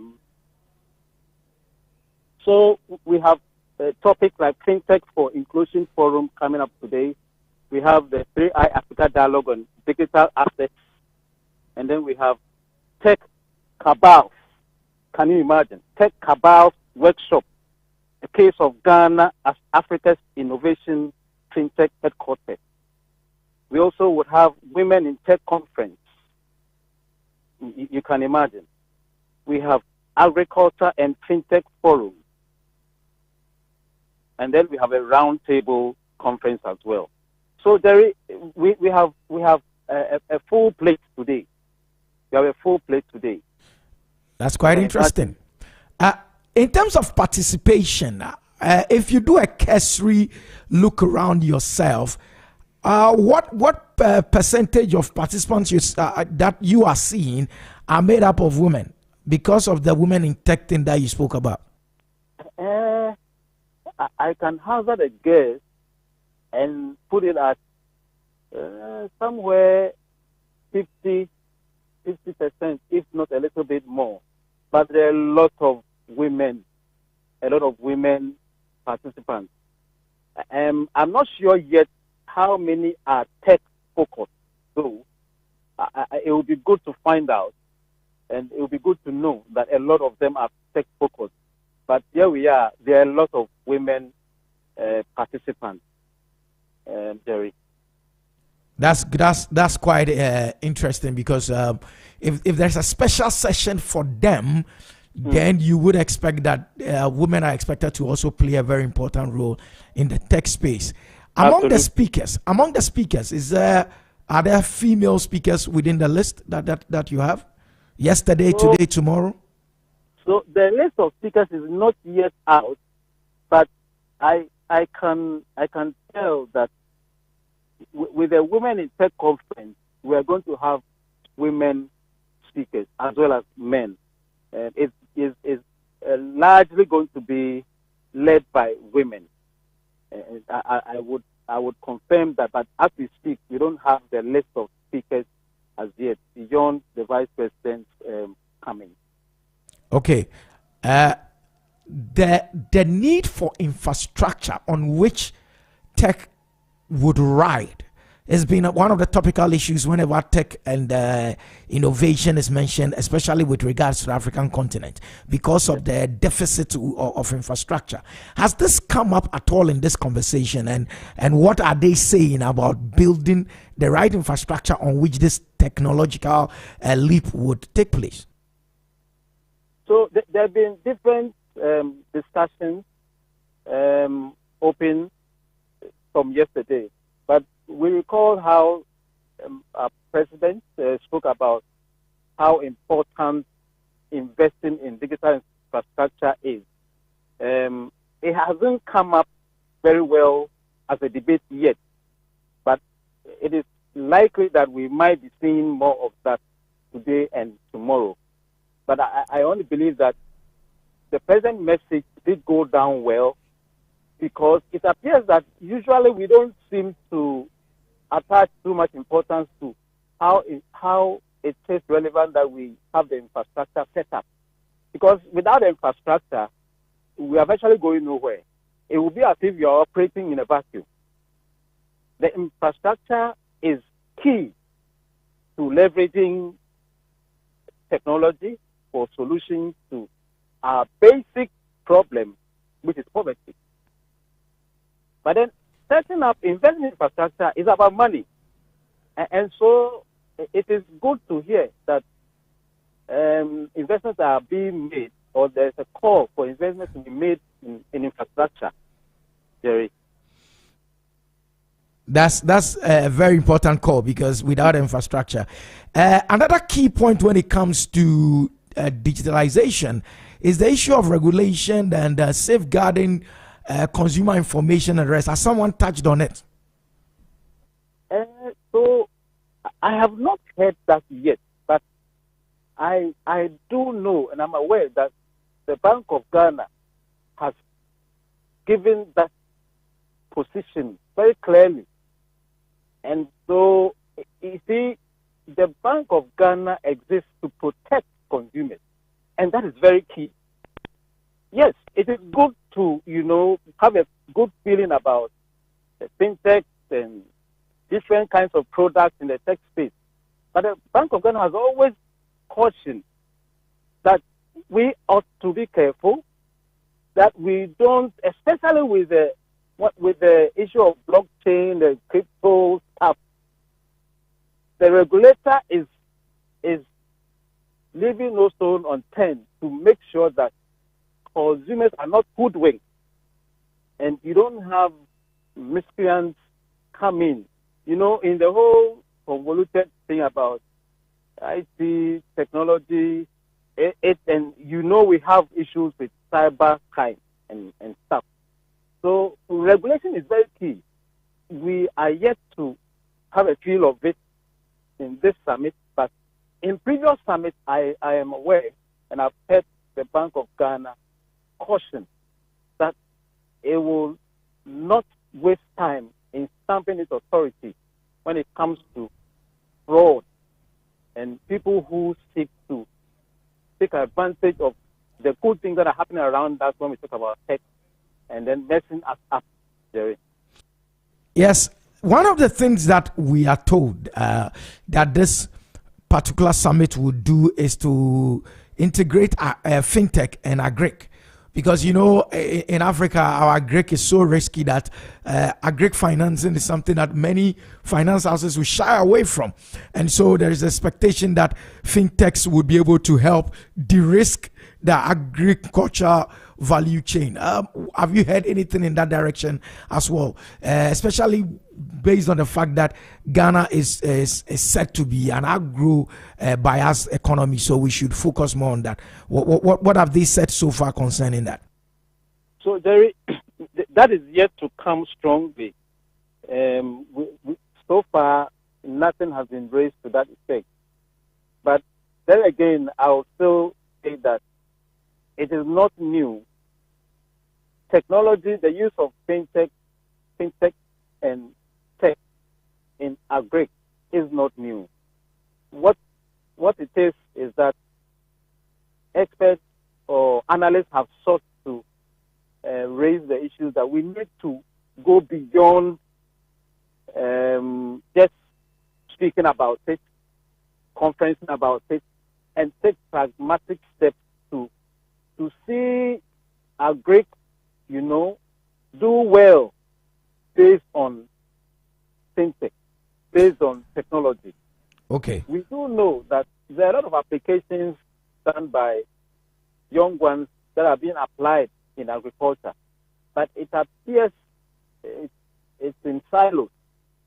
The effort is in silos. It's not to say that nothing is being done. Something is being done, but the agricultural sector and the value chain is a broad one. So we need more investment in that space. We need greater commitment by the specialists, those who know how to do it. We need them on board. We need to see the results and see agriculture come up better than we are seeing now. Okay. We need to see extension services go through the pipeline of technology. How do we do this? How do we make sure that the output is good? The farmer it can smile based on extension services that are given to him or her via technology. You understand? Yes, sir. So these are things that are key. No problem. I'm sure by close of tomorrow, when the summit is finally done, we'll be able to get answers to some of these pertinent questions. Ike, so take care of yourself. We'll be coming back to you tomorrow as well to find out what is happening at this 3I summit. That's our colleague Isaac Edu from the business desk, and he was sharing some of the things that he's witnessed at this 3-day 3I summit.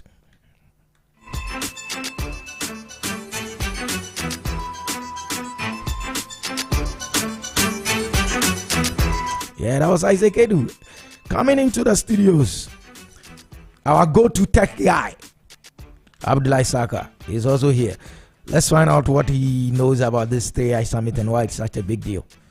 Saka, what's up? Jerry. 3I. I mean, I'm looking at the list and it's scary. Yeah. 3 heads of state, 10 governors of central banks, 150 chief executives and senior executives of fintechs. And they are all congregating in Accra. Why?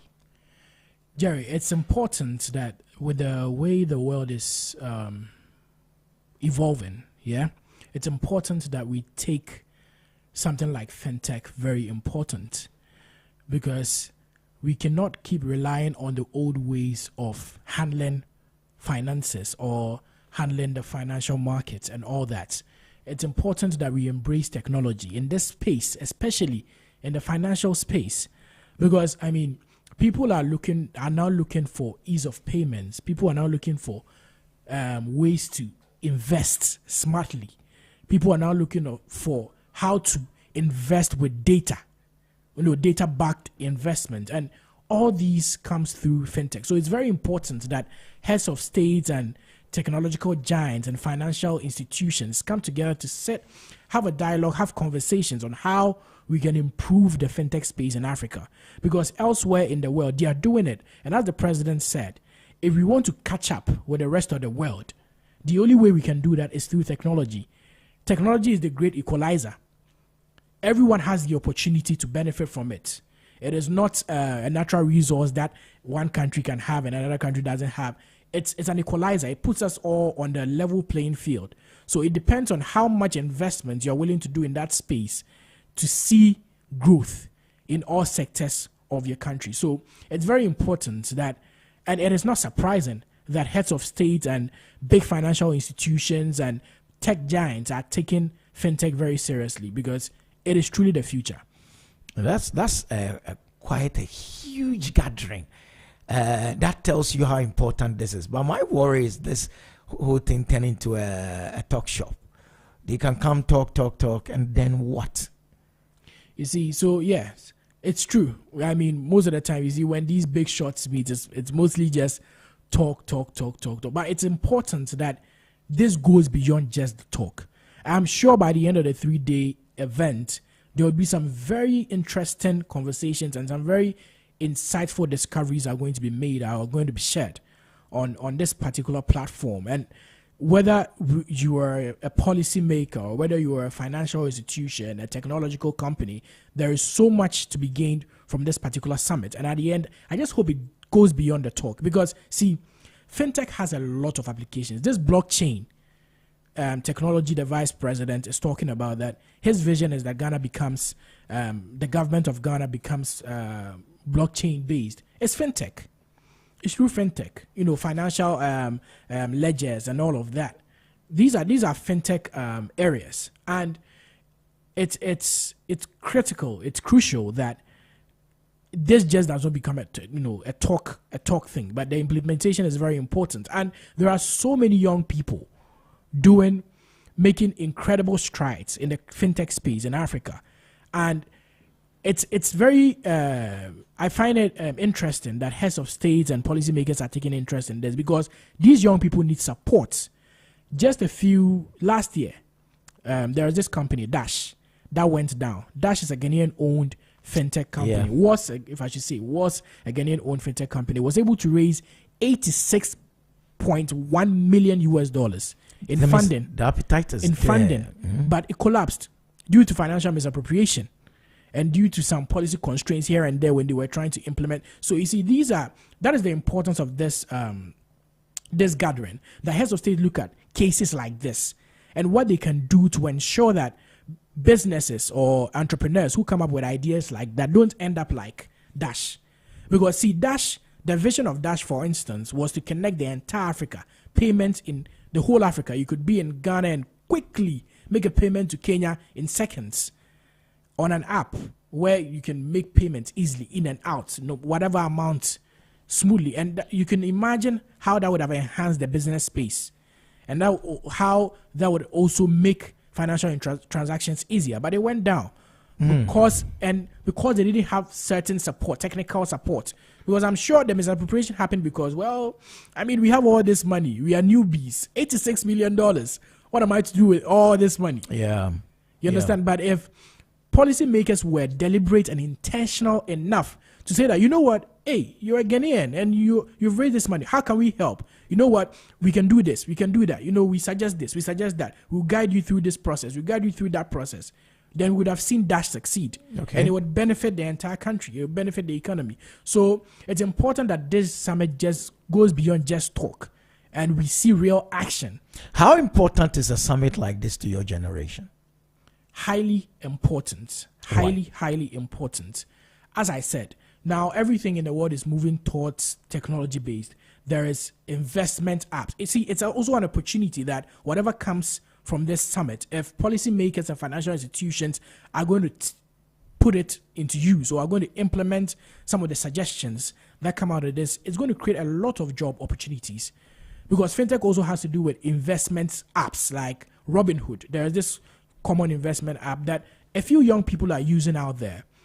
Now, if it was made easier for Ghanaians or Africans to come up with investments, it would attract the interest of young people who would also want to invest in stocks, create money, create employment for them, so that they can also, make money off this fintech space. So it can create jobs. It will make handling businesses easier. If you're an entrepreneur, you're starting a business, you can transact easily in anywhere in Africa with payment systems, enhanced payment systems through fintech development and all of that. So the benefits are just uncountable. Okay, the benefits of tech are uncountable. So says Abdullah Saka, our go-to tech guy in this house. And we're talking 3i. That has been top story. Thank you so much, Abdullah Saka, for coming through.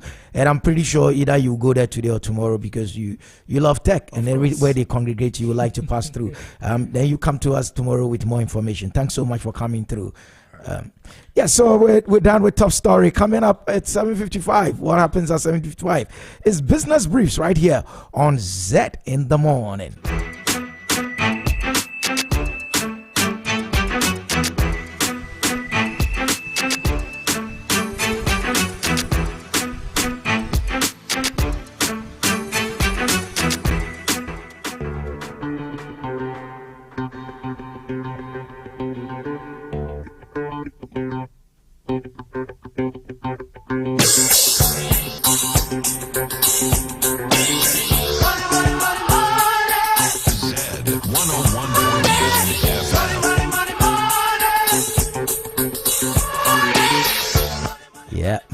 Money. If you hear that, it's business briefs right here on Zed in the Morning. This week we're targeting marketing. Last week we did networking. Before that we did bringing value to the market. This week on business briefs is marketing. Yesterday we started off with trying to get an accurate definition of marketing and also to differentiate it from selling so that marketing and selling are not synonymous. Today we're continuing the discussion on marketing. Rule number 1 of marketing: your potential customers' available attention is limited. That's the lesson for today. No matter what you're selling, no matter how much you believe in what you're selling, remember the law is this: the attention span of your average customer or your target market or your target audience is limited. So attention becomes critical. Attention becomes very, very important in the area of marketing. There's so much competing for the attention of your customer. So much. And an average customer wakes up and sees so many commercials and hears so many jingles that the mind is already flooded. It means that if your brand is to cut through and grab the attention of that person, it must do much, much more, because the customer has to filter through a lot. The person wakes up, tunes in radio, is hearing adverts. The person sits in the car and begins to drive, is seeing billboards and signboards. The person is seeing people, t-shirts, they're advertising to the person. Billboards are advertising, radio. He picks a newspapers, he picks magazine. Everywhere the person turns, his or her attention is being sought for. So it is important as a marketing person to understand the importance of attention. When competing for the customer's attention, it is useful to remember that you are competing against everything else in their world. Everything else in their world. In order to be noticed, you need to find a way to earn that attention by being more interesting or useful than the competing alternatives. If you're selling whatever it is that you're selling, your job is to become so captivating, so interesting that the customer will filter through and get through to you. Your job as a marketer is to make sure your offering is so exciting that the customer will filter through all that and get through to you. Remember yesterday we said the cardinal marketing sin is to be boring. That's said by Dan Kennedy, the marketing expert. He said the cardinal marketing sin is being boring. You cannot be boring. If you are boring, you'll be like everybody else, and the customer will not be able to get through to you. So that has been Business Briefs right here on Zed in the Morning. Zed in the Morning is coming back. What are we coming back with? We are going into the third hour, and I'm excited. Why? Because the third hour from the last week has been the series called doing business in Ghana. You know, we've been doing business in Ghana from last week, Monday, all through to yesterday. Yesterday, we touched on some of the very important things to do with doing business. Today, doing business in Ghana, market intelligence. What market intelligence? It's key that you understand what market. So today's topic for doing business in Ghana is growing your business in Ghana, the role of market intelligence. And we have another very big man in the studio. He is the chief executive of Bureau of Market and Social Research Limited. When he comes, we would ask him what that means. We're going to have an interesting conversation right after this spot of music with Mr. Isaac Guma, who is the chief executive officer of Bureau of Market and Social Research Limited. We're talking growing your business in Ghana, the role of market intelligence. Coming back, you're still on Zed in the morning. It's 8 a.m. Let's Marvin Gaye and get it on. You got the healing that I want, just like they say in my song. Till the dawn, let's Marvin Gaye and get it on. We got this king size to ourselves. Don't have to share with no one else. Don't keep your secrets to yourself. It's gonna suit your show and tell. Yeah. Whoa, there's loving in your eyes that pulls me closer. It pulls me closer. It's so subtle. I'm in trouble, but I love to be in trouble with you. Let's Marvin Gaye and get it on. You got the healing that I want, just like they say in the song. Till the dawn, let's Marvin Gaye and get it on. You got to give it up to me. I'm screaming mercy, mercy, please, just like they say in the song. Till the dawn, let's Marvin Gaye and get it on. 101.9 FM. It's your lifestyle, leisure, and business radio.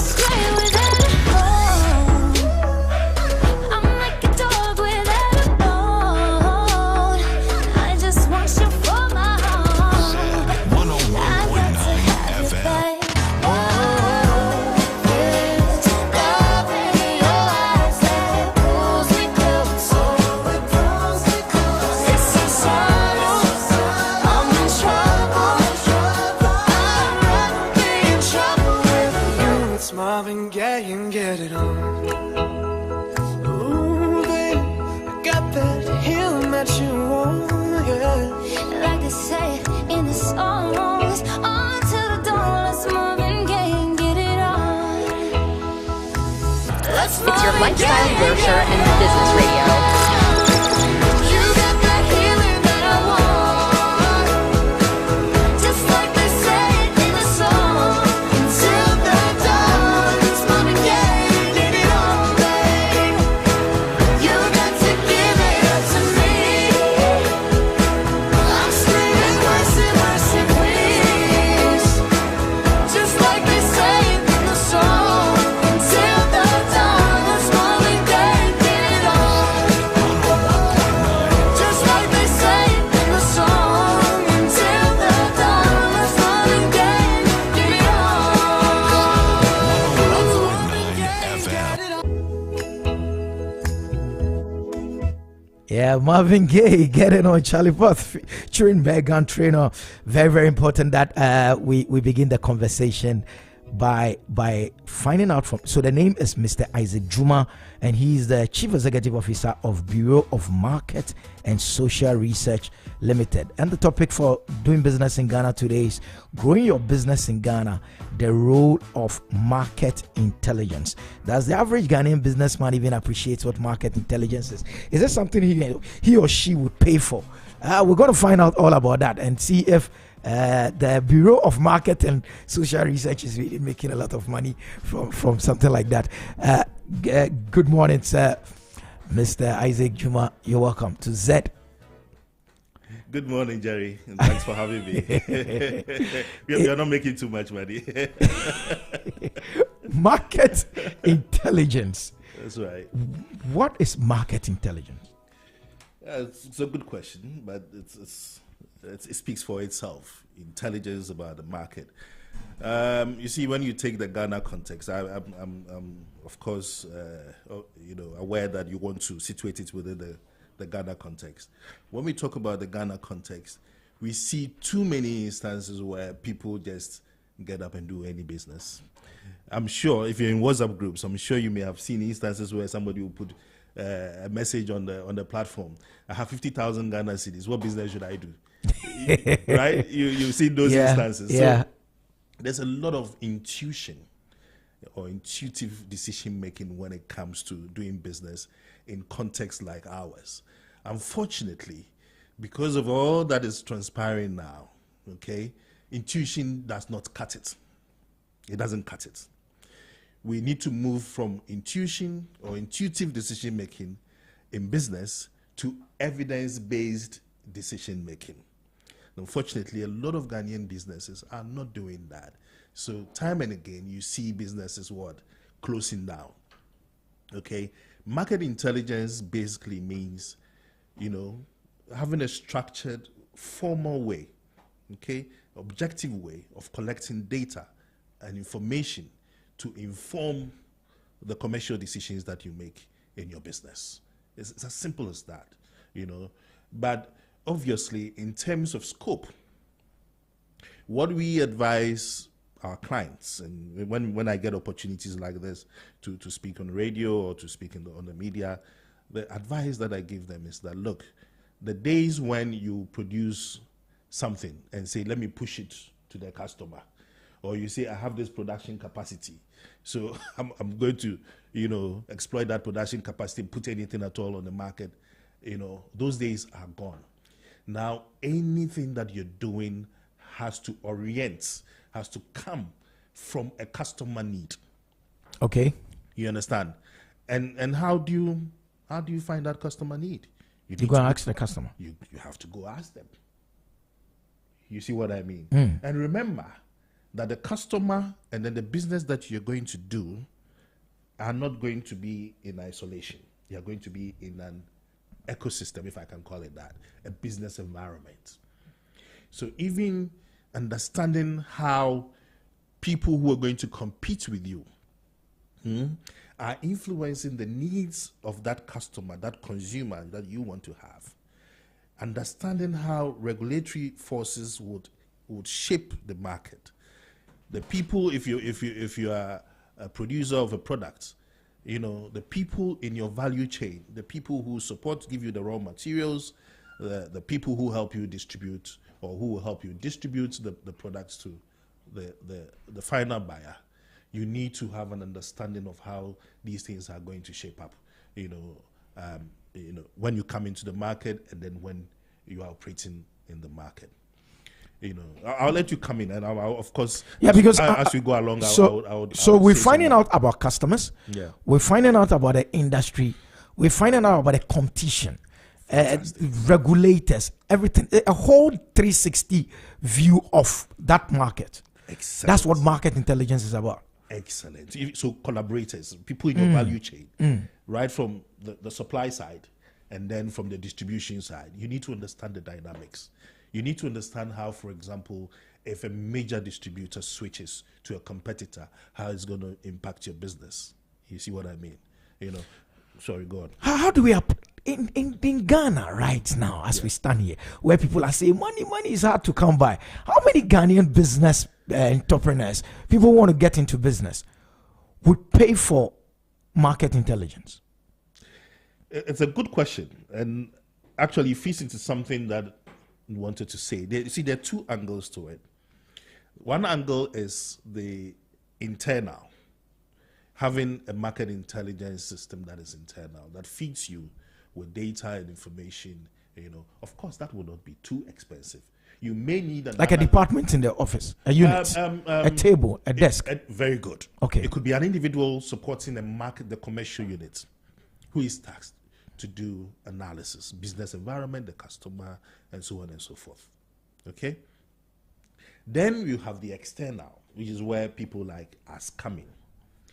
Now, when I do SME sessions, I tell them, look, when you're starting off, especially when you are in the early stages of your business, you can get people like myself to come and, talk to your employees about market intelligence, right? And then once they have the orientation, then they can begin to tap into very cost-effective solutions in terms of actually getting the market intelligence to feed their decisions. The most important thing is that that's little investment you need to make at the beginning of your business. And you yourself, the owner of the business, and then your managers and even your employees, getting a sense of how data, evidence can shape your decision making properly.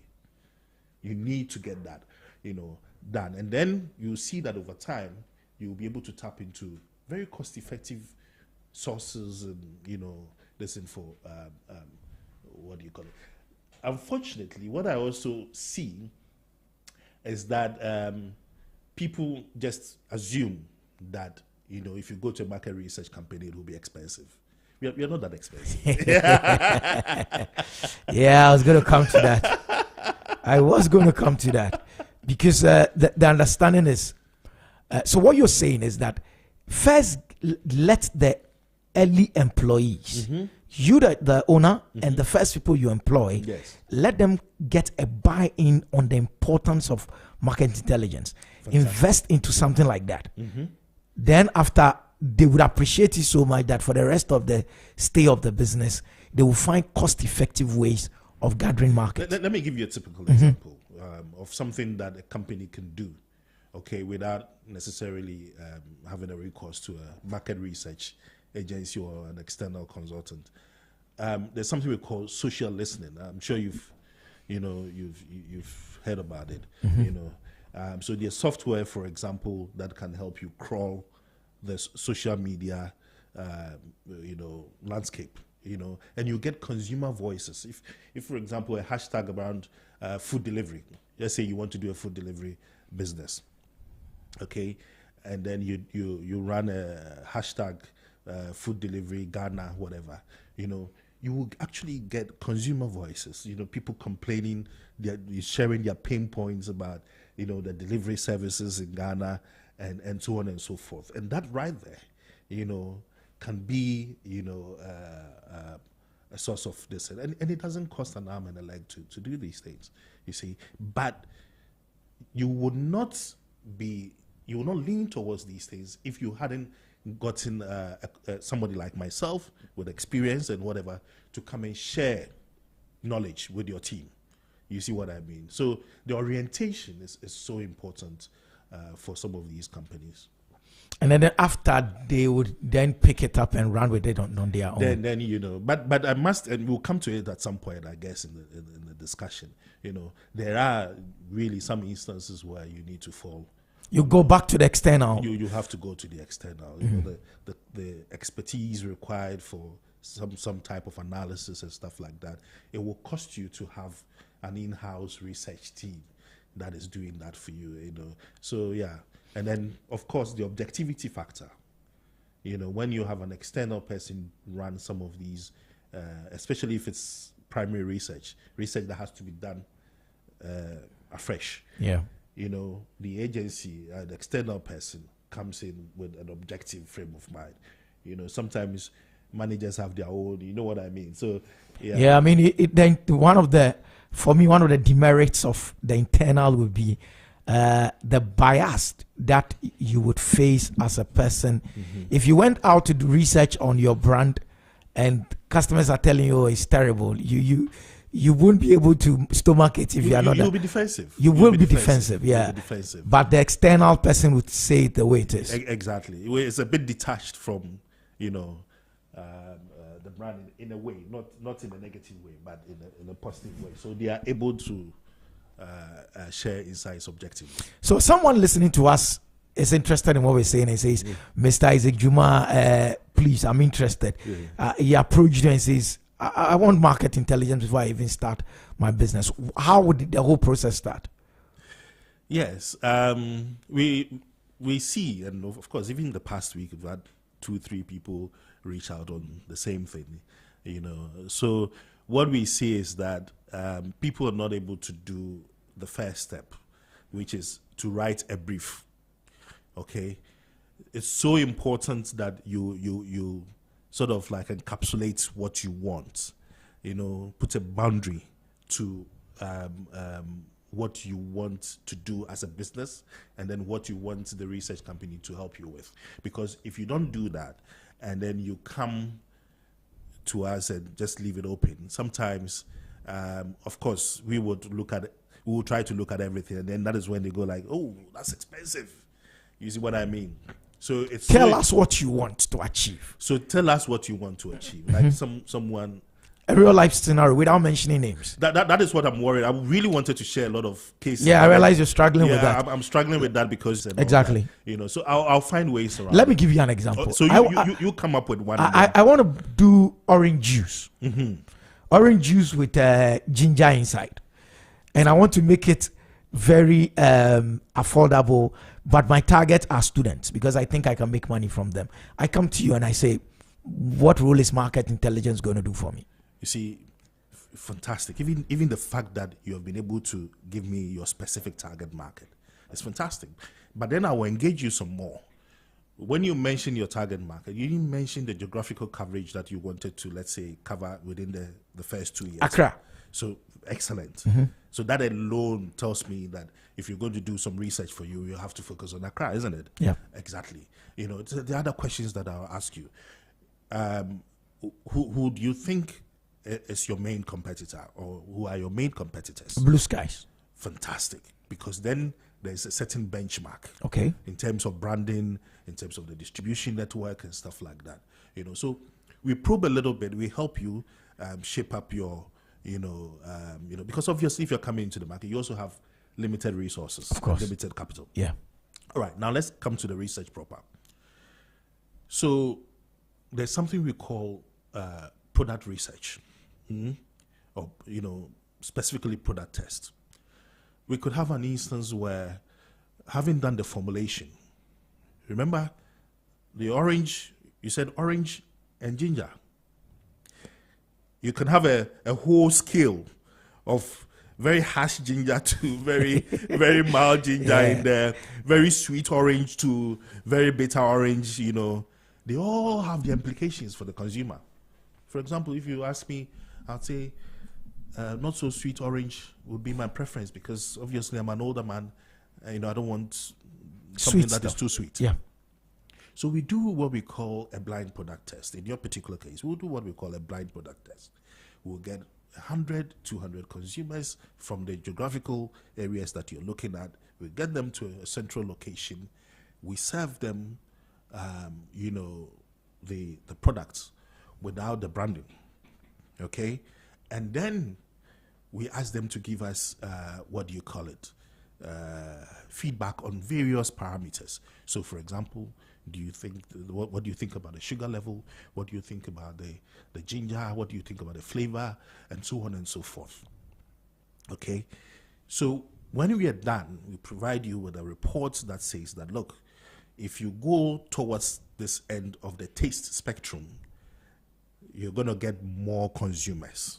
If you go this way, there's only a few people who like it. Okay?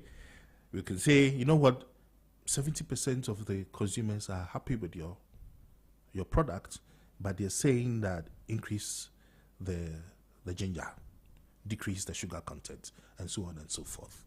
So that right there is a major study we can do for you. Half the time, and I've done some work for SMEs in the food sector, half the time, they just love their own recipes, and then they rush to market. And then they get their fingers bent. You see? So later, if you don't do the research, later when you're having issues, in fact, that is one of the reasons why you do the research, that when you're having the issues, then you know that it is not a product problem. It could be a distribution problem. It could be a communication advertising problem, and so on and so forth.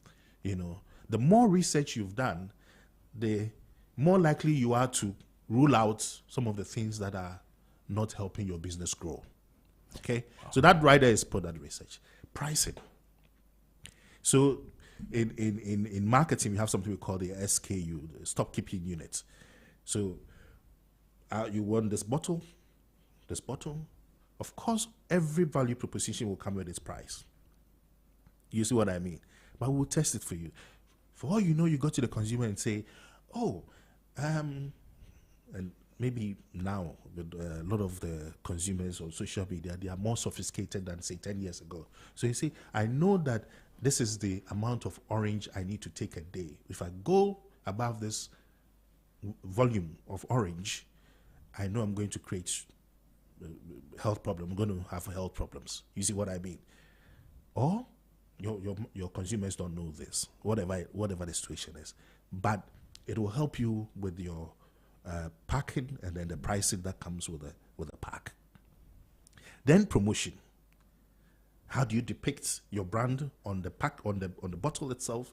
How do you do it on billboards? How do you do it in a radio advert? You know, are you going to go there? This way chocolate. Hey, sorry. Or are you going to go there? Are you going to go there sophisticated? You know, you see what I mean? Yeah. Sorry, I had to drop.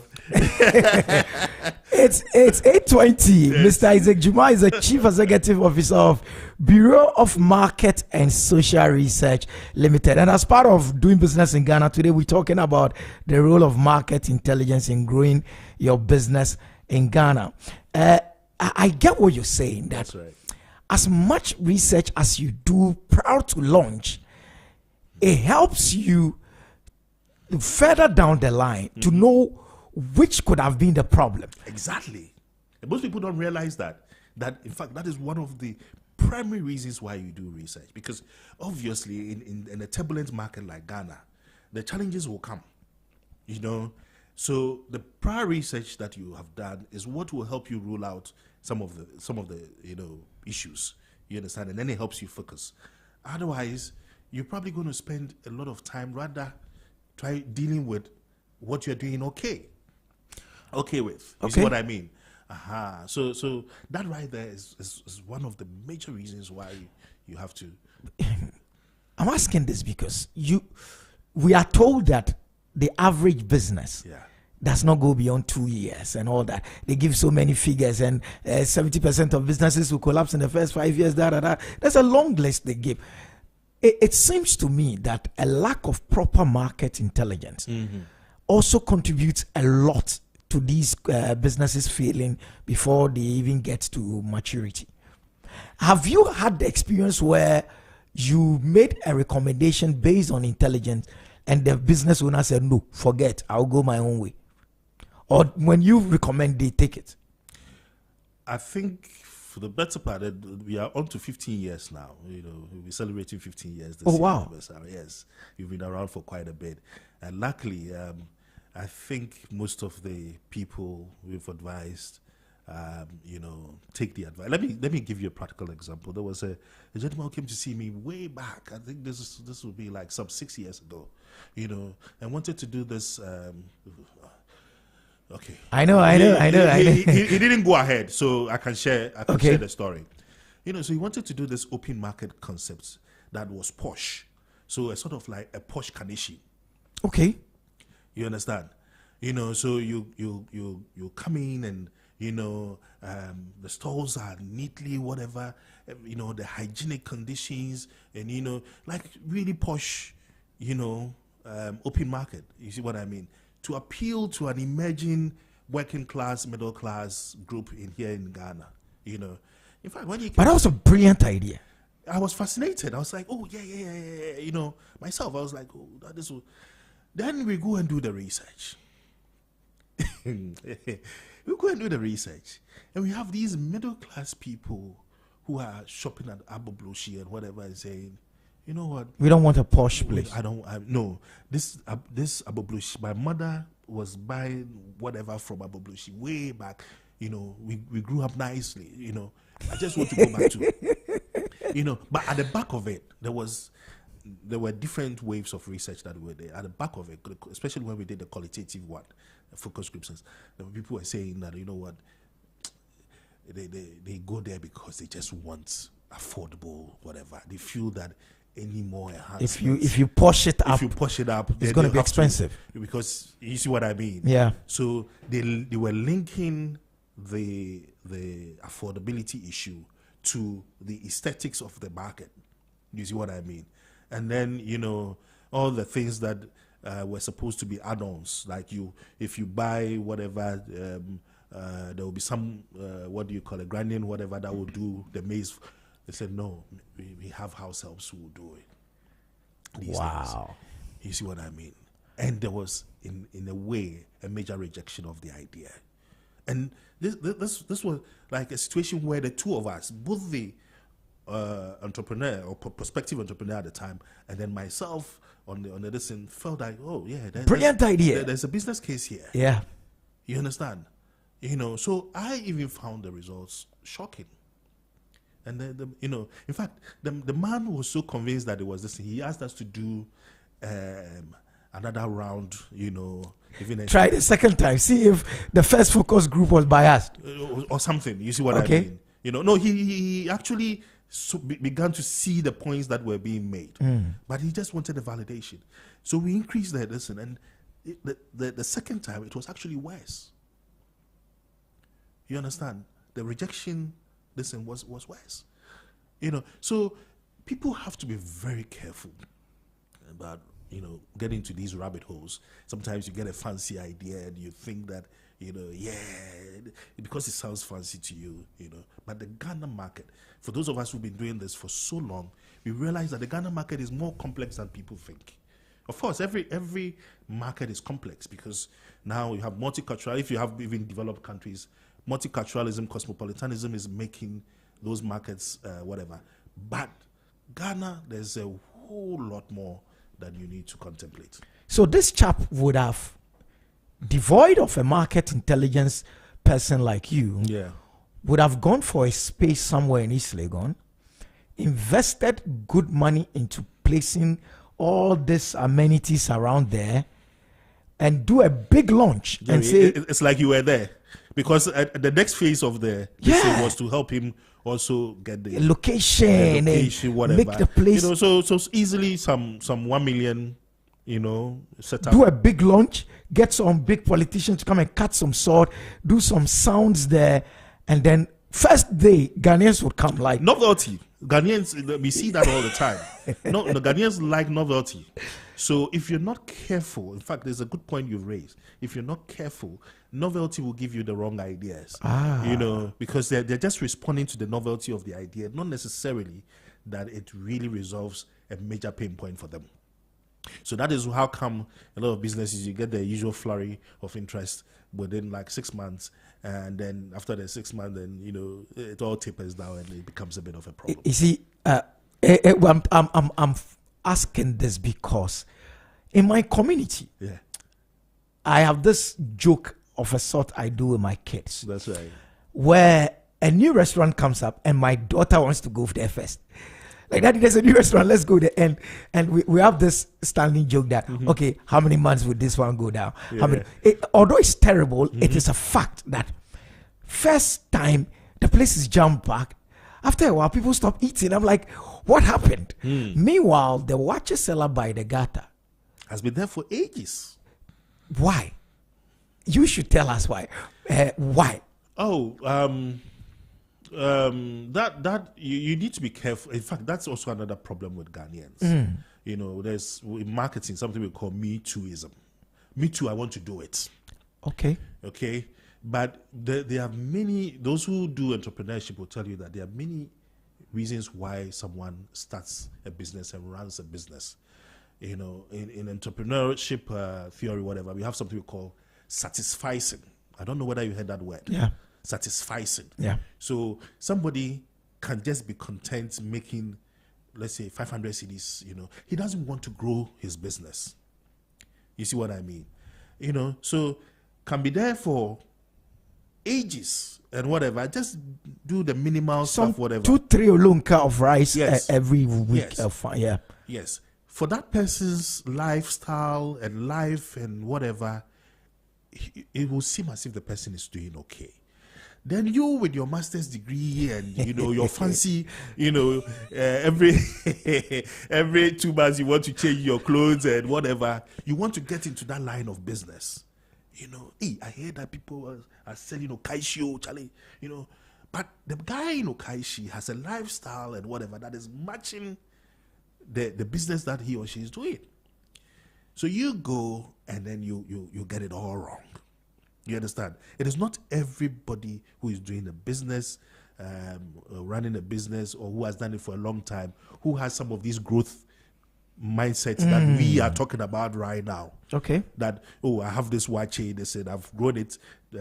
Now I have 100 people coming to me every day. I need to go set up in another place. The woman is just okay with what she's doing there. Then you two say, let me get into this watch business. And let me hit it from the posh angle. Interesting. And then you flop, because then you realize, Charlie, the watch there, I like the one by the street. This posh watch there, it's not my style. So many watch joints have collapsed and done so, man. I'm sure Mr. Eric, Elvis Darko and myself, we know, but the one by the roadside is always surviving. Exactly. Going international, Africa Continental Free Trade area, the expectation is that Ghanaian businesses would also go beyond the shores of this country, beyond the borders, as it were. Fantastic. They need you, don't they? And why and what are the expectations if they do? Yes. I mean, for us as a company, it has even informed how we are spreading. A couple of years back, we set up in Nigeria. Oh, wow. Just last year, we also set up in Kenya because we believe that there would be Ghanaians who want to take, I think it was earlier this year I was in Kenya. No, sorry, last year I was in Kenya. I was invited to the launch of one of Casapreco's products in Kenya. Fantastic. So I approached them and said, you know what, I can actually help you understand this market. Because I remember going to a pub and, the way Ghanaians want their chilled beer, they don't take their beer chilled. But you wouldn't know this, right? Unless you go do some... right. So, yes, going international is so important. If you're saying that the Ghanaian... market can be a can of worms itself, can be a kind of, because of the many things that you need to look at, then one would argue that the Kenyan market would also be the same. But in fact, the real problem from my experience, the reason why the research is so important is that when people are moving into another country, they tend to want to export their insights from their country to that country. Okay. And that flops them big time. So, I know this company, I've done this in Ghana and whatever, I've grown it to this. Charlie, let's use the same model, business model and whatever in Kenya. You understand? That for me is even more of a problem than not understanding the Kenyan lesson and wanting to, Let me share a practical story here. I'll see how much I can take away the brands, the names. Take away the whatever. So this company that came to see me, this is way back, it's like easily some 8 years ago. They had a snack that was onion flavored. Okay, now the snack was doing well in some Asian markets and a few other, So the thinking was that, we are doing well in Asia or whatever. We can bring this particular snack here and start selling. Okay, now. When they were about to start, somebody said, no, you know what, hold on. We have this research company we work with, MSR, that's my company. You know what, let them do a few checks for us before, because there's a whole production line in excess of about 1 million or so that we'll need to put up, and then the marketing material runs into millions of CDs. Let's do a quick check before we go to market. Now, Jerry, we did the research, just like I said earlier. We did a product test, okay, because this is a food product. Yeah. We did Accra, we did Takoradi, and then we did Kumasi. Okay. running to about 200 consumers. And in our line of work, that is a huge sample for a product test. Can you guess what came out? I mean, like, what the feedback was? Can you just take a wild guess? They didn't like the onion flavored snacks.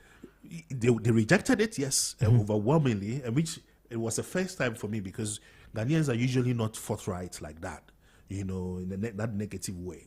It was the first time for me. They rejected it. But can you... What was their reason? So, apparently, when you bake onions to a certain distance, the taste becomes a little bit like garlic. Okay.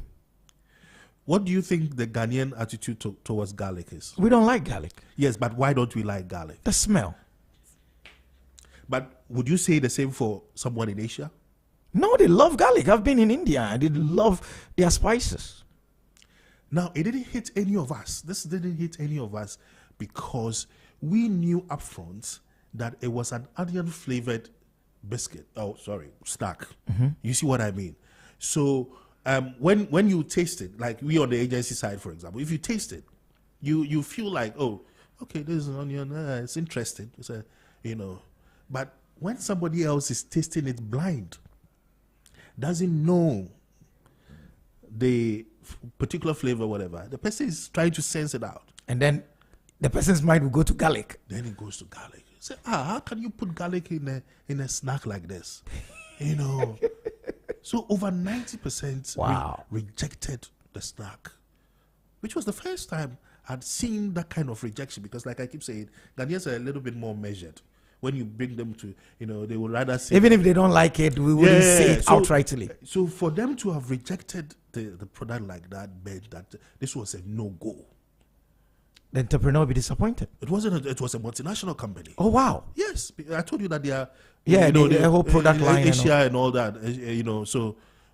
so they decided not to go ahead. And I told you that they take the advice. I mean, why would you come and do the research and not take? So they took the advice. But my point is that just imagine if they had just gone ahead. Invested out 2 million tops. Yes. Just imagine. And we time and again we see some of these things. That association with the brand, either because you went to China and you saw they said somebody sold it to you, the idea so well to you, and we see it all the time. So when you're going to international markets, be careful not to take your Ghana with you. Go and do the research and treat them as a unique market. And then, so that's just one angle of it. The other angle too is that, unlike before, now there are data portals where you could, like Togo. Oh, I have this, I'm into the production of diapers. I want to see if I can take it to Togo, take it to Burkina Faso, whatever. There are now data portals, where you can go and see which countries are exporting diapers to Togo and Burkina Faso. If you see China go in there, then you have to be careful. If rather you see that country seems to be very open to trade across the borders, for whatever, and you think that you have a better proposition in terms of local competition, you have a better proposition over the local competitors, then you go ahead. So here, like I keep saying, we can give you the training, that orientation, where to go to for the data when you want to internationalize and all that, But remember too that going into international markets, it is not the particular moment. You must always get someone to advise you on how that market will be in 5 years. Okay.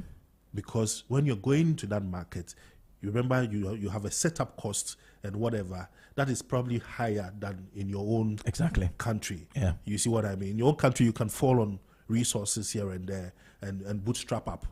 In that other country, so you will need a longer time to recoup your, your investment. So your analysis and whatever should not be about the particular year. It should be about 5 years, maybe even 10 years. It's 8:40, and we're still here with Mr. Isaac Juma, who is the Chief Executive of Bureau of Market and Social Research. We're having an interesting conversation. I'm so fixated on some of the things that he's saying because Ghanaians, we have an interesting way of looking at business. Let me find out if it has ever happened that the business didn't come to you at startup, but actually came when they were already in business and they were struggling, and then they come to you and say, "We are struggling. Do a research." Has that happened, and what were the results of something like that? Yeah, I mean, of course, it happens all the time. The number of times people come to me for feasibility studies, you quote something that is, like relative to other places, so cheap, and still they are not able to, sometimes they don't want to pay for it. So a lot of people just proceed to market without and then they face the challenges. I mean, and then they come back to you. Think about it. We had a major global food delivery company pack out of this country. Yeah. Of course, we don't know the real reasons, all the reasons. We just, but if things were so profitable, even if they're going to pack out, they will sell whatever. They will sell the steak. You see what I mean? So one would want to imagine that there are some operational lesson. So even if that global lesson, having done its feasibility studies and whatever, still faces problems along the line, and how much more you a local champion. but half the time, because we want to establish credibility for our industry, we are very careful not to take people's money. We'll take the money. Some people will take the money, do some research, whatever. You get good insights. But the thing is that sometimes just even discussing that initial discussion with the client, you'll be able to share your experience and say, you know what, you don't even need to go do this. We've done some studies in the past 2 years. Okay. That is saying this. Okay, we don't want you to spend any more money if you are, we can just give you this advice for free. You see what I mean? Because yes, we do so much work that at any point in time for various sectors we have some information. Okay. You see what I mean? And for SMEs especially, smaller businesses especially, we do not want them to, spend unnecessarily. So sometimes just that initial discussion, we can say, you know what, don't bother. This is your problem, because you also don't want to go and do the research, come and tell the person all the things that he or she knows are already the problem. Then it looks like, then why did I pay you? Why did I? Yeah. You see what I mean? So, yeah. In Ghana, yes. Are there differing tastes, or for want of a better word, taste, dependent on particular regions of the country? Is there a product that will survive, will do well in the north and it won't do well in the south? Is there a product that will do well in the Volta region and won't do well in central region? Do we differ according to, or we are just one block of consumers? That's a big question, because obviously we have different product categories. We have food, we have even food, we have different, But what we have seen, even if you look at the census data, is that now there's increasing cosmopolitanism across regions. Okay. You understand? People moving to other regions to work and stuff like that. And then, there's a certain influence. Rather, it's on the size. Okay. So it is the size of your target market in that region that will be the problem. You see what I mean? So in our line of work, we have something we call a market sizing study.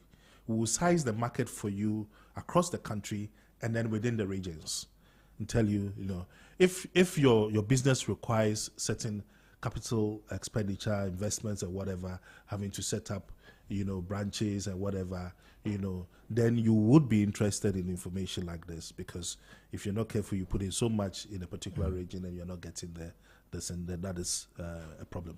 Another thing that we've observed is that some regions are a little bit more price. It's not the taste per se, but they tend to be more price sensitive. I will not tell you which region. I come from that region. I will not tell you that region. They won't pay a peso more than they are supposed to pay. They would like the show and honor to be associated with but then they will not pay. I have a good idea that region. I know I have a good idea. But do you do as a research company? Do you do unsolicited studies of the market? You're there, you feel like, let's do this study, let's put it down. One day it might become useful, or it must always be initiated by a client. In fact, that's a beautiful question. Just last year, we did in fact, 2022 spilling into last year, we did a major study with the Chartered Institute of Marketing, Ghana. Oh, okay. It's called the Regional Brand Index. In Oh, fact, you were part of that study? We did the study. We were the research partners of Kwabena Kwabena, Jekum's people. Yes. Oh, wow. We were the research company that partnered. And on Thursday, we are doing a launch of the RBI. Now, if you take that RBI report, if you run a hotel business and you want to expand into other regions, there's beautiful data in there that would support the decision making.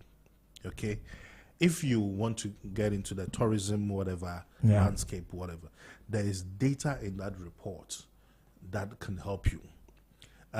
If you are an educational institution, okay, and then you want to, like, let's say you are currently based in Accra, you want to have satellite campuses across, there's data in that report that would help you. And so occasionally we do these partnerships, and but we on the one hand, it's obviously to let people understand that evidence-based decision making is very important, and then on the other hand too, we are sort of like pulling people in, yes. Like you said, people don't want to, but when they use the data, they begin to see the benefits. Then they get excited, and next time they are coming to. We've seen a number of instances. Can I get a personal copy of your regional brand index? Yes, I will discuss with. Kwabena won't give me. You say, Senior, if you are listening to me, I just said it. He won't give me. He will just say, so he will bully me. So maybe you will give me a copy. Yeah. I'd love to have it. I'm told. And please come by on. I'll send on you Thursday. Come by. The launch. The launch, and then I'll get a copy so that I can come and review it on the show. That's right. I'm told in that study you did, it's good you brought it up. Yeah. That you also touched on tourism in terms of if a traveler is coming to Ghana, which month he should go where for what kind of festival and all the rest. No. See, the regional brand index is more towards each region and what they have. So local tourism. Okay. We call it destination marketing. So we are we the year of the return and all that was marketing Ghana to the world. Okay. Now we are saying that, you know what, if people are going to come to Ghana, let's not make that mistake where they are putting their money only in Accra and Kumasi. When you have development that is just skewed to a few regions, it creates a lot of problems because everybody then is rushing to those two regions and it then depletes whatever, in those, So this is more destination, but targeted at local people and saying that, hey, you are missing out on some serious action in Oti region, or, the people there say that this is how they see the life there. The students who are studying there, they say this is how they are seeing their life. The people who have gone there as tourists, they say this is what they are seeing. You see what I mean? Yeah. And so on and so forth. That would be a beautiful document. Oh, it is. I mean, the report itself, we try to be as concise as possible. Yeah. But there is a whole data set behind it where if you are an investor in any of the, education, tourism, and even health, the health sector, if you want to set up, there's data that you can rely on. You've done this for more than a decade now. So if we're to do a longitudinal study, yes, you would be the best person to ask. Is Ghanaian attitude towards market intelligence changing from the time you started till today, or it's flat? Oh no, it's changed. I mean, it's becoming. We get quite a bit of interest, you know, and luckily too, there are people in the ecosystem who are helping draw the SMEs in. We did some major work for SNV. Okay, you know them, right? Yeah. So they made us do 12 market research reports for different renewable energy sector, cosmetics, whatever, and then they shared with you know, startups and whatever that they are, you know, guiding. You see what I mean? You know, so we shared with them. That was to sort of introduce them to it.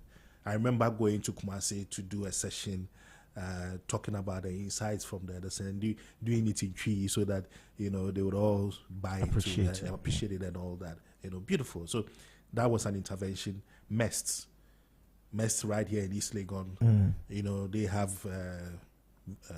ventures, whatever, that they are trying to grow and all that. They made us do business plans, market research and all that. So some of them, after we've done that first round, then they would come and see us again and say, you know what, we also want to look at this angle and all that. So it's improved tremendously, and you know. Let's touch on the bureau. Okay. How big is it? Because you're doing huge things. Are you using staff? Are they volunteers? I mean, how big is the bureau? I would say something quickly and then I'll jump off to a bigger issue. So, yeah, I mean, right about any point in time, we have about 12 in-house staff. Okay. And then a lot of associates we work with, and then a whole dozen of field workers, you know. But the industry, the talent for the industry is a major problem, you know, because nobody really goes, until recently, nobody goes to do a first degree and say, I'm going to do market research. You see what I mean? It's just a little subject in some corner of exactly. course. But you know, if you're doing marketing, final year, you do some research. If you're doing a business program, final year, you do some research and all that, you know. But there's so much that we do that requires not even just the technical skills, but a certain kind of, you know, orientation. Because for you to be a very good business analyst, it requires some major traits. You see what I mean? Sometimes, like I look at myself, and I see that the traits that are helping me in my industry, I got them from secondary school. There's no university that trains market researchers in Ghana. No, currently there are a few coming up. Like the University of Ghana has a master's in business analysis. Oh, okay. And I mean, you know, at some point, the Central University College also had a master's program in market, organizational, and social research, something like that. I lectured on that at some point. You know, so it's coming up. You know, okay. But it would be great to have it at the, what do you call it? Degree level. Okay. At the degree level, and then the diplomas can also, you know, take that up. You know, there's a field called design thinking. I don't know whether you've heard of it. Yeah, design thinking. You know, I feel like every entrepreneur, business owner, you know, a certain bit of it should start from secondary school. Okay. Where young people are told to resolve a problem. And then they are shown how to resolve the problem from many angles. You see what I mean? Yeah. To be very open-minded when it comes to resolving problems. Having a generalist mindset to problem resolution as opposed to, you know, specialist, whatever mindset. If we can do this from secondary school level, have a, you know, either in the curriculum or in the pedagogy, you know, we can have this infused somehow. Trust me, it will help the new breed of entrepreneurs and business owners who will come. Fantastic. All too soon the time is up. It's been an interesting conversation, so we didn't even look at the time. Coming up is customer service and experience moments right here on Zed in the Morning. Mr. Isaac Juma is the Chief Executive of Bureau of Market and Social Research Limited. We've been talking as part of our series on doing business in Ghana, on growing your business in Ghana, the role of market intelligence. It's been quite an exciting conversation, and I've learned so much. I've written so much that I'll be following Mr. Juma after for more conversations. It's a pleasure having you, sir. It's been a pleasure as well. Have a wonderful day. Yes.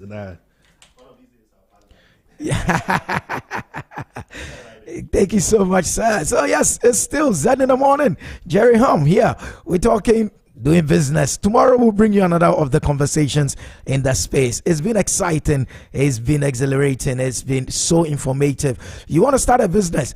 Please, please, please start with good research before you go and put money into something that would not be what the market wanted, and you never knew because you were too busy putting in the money. This is Zed in the morning. Coming up is customer service and experience moments right here on Zed. In the heart of Accra, nestled in the vibrant neighborhood of East Legon and New Beacon, a 360 multimedia firm has emerged. Introducing Zed Multimedia. With a steadfast focus on lifestyle, leisure, and business, we set out to bring high-value oriented programs that captivate the taste and desires of our audience. From the captivating airwaves of Zed 101.9 FM to the dynamic visuals of Zed TV and the innovative realms of Zed Digital and the incubation of advanced technological knowledge at Zed Tech, every facet of modern media is meticulously curated to engage and inspire. Customer service and experience moments right here on Zed in the morning. Yesterday we started a new series on attitude, the customer service attitude. We spoke about the fact that your thought patterns are where it all starts. What is your thinking pattern concerning issues? And we even said that, listen, somebody's name alone can trigger a negative thought, which could lead to a negative attitude, which would lead to a negative behavior or action, and the customer becomes offended. So today we're continuing with the same pattern on attitude. What is the customer service attitude? He said, when your thoughts are filled with how to always make your customers happy, you are set to have a customer service attitude. So what is a customer service? We say attitude started with a thought. Yesterday, that's what we learned. We're saying today that the thought you should always have as a front desk person, as a frontline person, as a customer service person, is to always make your customers happy. Thus, with this attitude, you are able to put in effort to ensure that your customers are always happy. So let's start with the thought. The thought leads to the attitude. And so a customer service attitude is that attitude which is led by the thought that, how do I make my customers happy? Those with this attitude are those who are able to create exciting experiences for customers. So what are some of the behaviors, or what are some of the patterns that we see with those that have great customer service attitude? Friendliness. They're super friendly. They're super friendly, right? Someone with a good customer service attitude is friendly.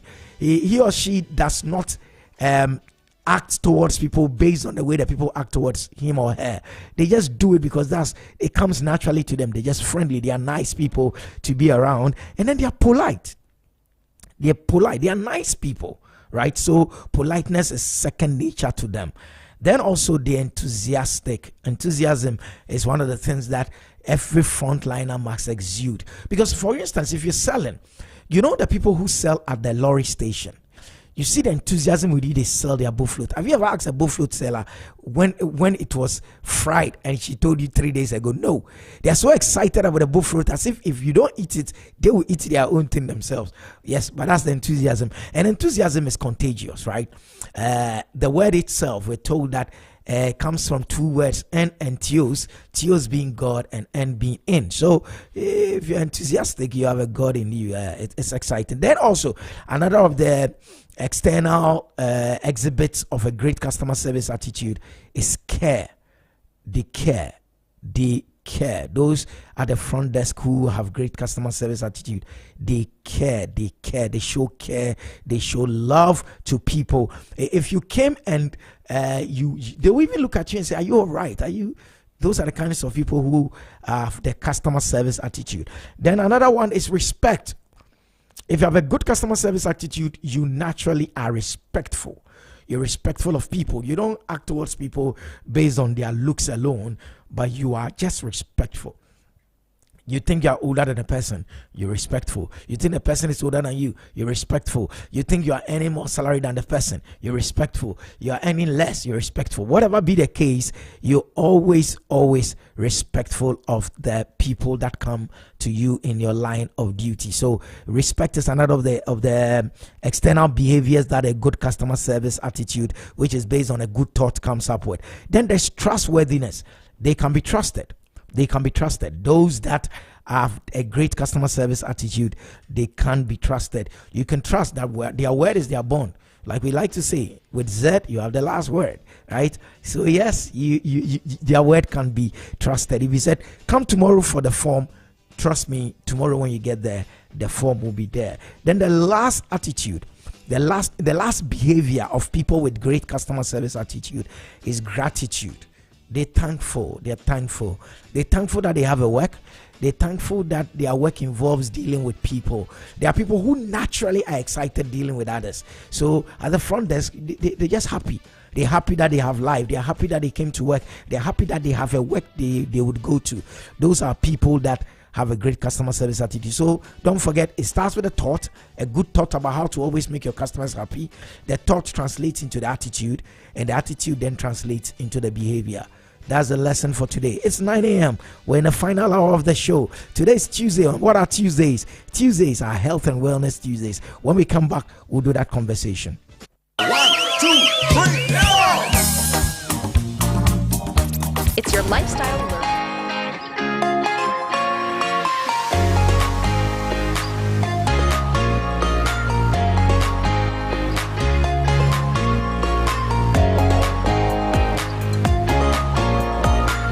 In the heart of Accra, nestled in the vibrant neighborhood of East Legon, a new beacon, a 360 multimedia firm has emerged. Introducing Zed Multimedia. With a steadfast focus on lifestyle, leisure, and business, we set out to bring high-value oriented programs that captivate the taste and desires of our audience. From the captivating airwaves of Zed 101.9 FM to the dynamic visuals of Zed TV and the innovative realms of Zed Digital and the incubation of advanced technological knowledge at Zed Tech, every facet of modern media is meticulously curated to engage and inspire. Also, let's not forget the new Finder newspaper, now under the Zed Multimedia umbrella, delivering insightful journalism with a business focus. Join us on the journey where innovation meets inspiration, where lifestyle meets leisure, and where business thrives. Change is here. Zed Multimedia, your lifestyle, leisure, and business platform.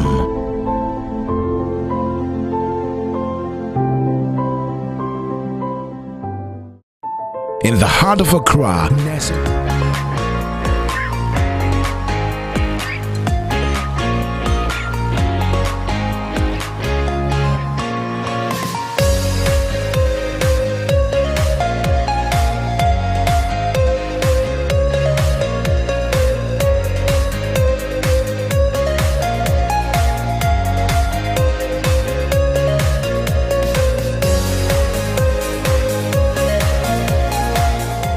heart of Accra, nestled in the vibrant neighborhood of East Legon, a new beacon, a 360 multimedia firm has emerged. Introducing Zed Multimedia. With a steadfast focus on lifestyle, leisure, and business, we set out to bring high-value oriented programs that captivate the taste and desires of our audience. From the captivating airwaves of Zed 101.9 FM to the dynamic visuals of Zed TV and the innovative realms of Zed Digital and the incubation of advanced technological knowledge at Zed Tech, every facet of modern media is meticulously curated to engage and inspire. Also, let's not forget the new Finder newspaper, now under the Zed Multimedia umbrella, delivering insightful journalism with a business focus. Join us on the journey where innovation meets inspiration, where lifestyle meets leisure, and where business thrives. Change is here. Zed Multimedia, your lifestyle, leisure, and business platform.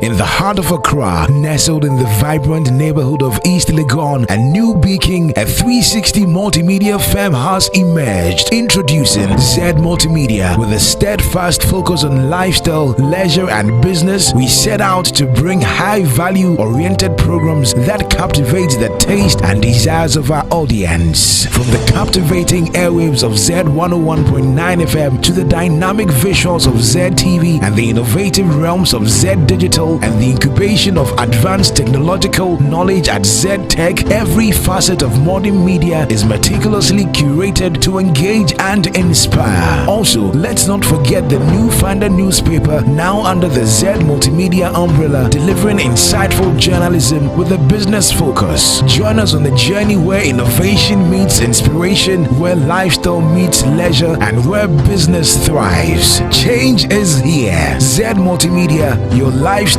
leisure, and business platform.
personal growth and development.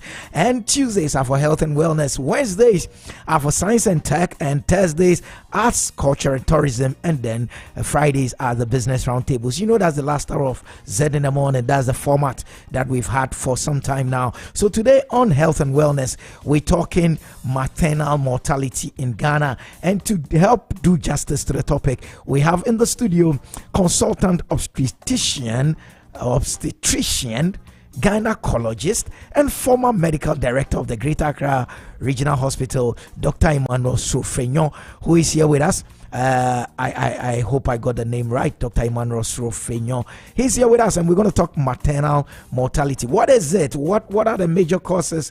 What are the community factors? What are the challenges in the hospitals? What are the underlying factors, and much more? That's the conversation we're having today. It's Mother's Day. It was Mother's Day last Sunday, so we are in the Mother's Month. So let's look at maternal mortality. Thank you so much, sir, for joining us, Doc. Good morning and welcome. Thank you very much, and good morning to your cherished listeners. It's a pleasure having you. It's a pleasure to be here to talk about this very important topic, which is a topic so close to my heart, because that is a work I have done throughout my life, throughout my professional life, to make sure that mothers who have very good intention to bring forth children survive. It's 10 minutes past 9. The conversation begins.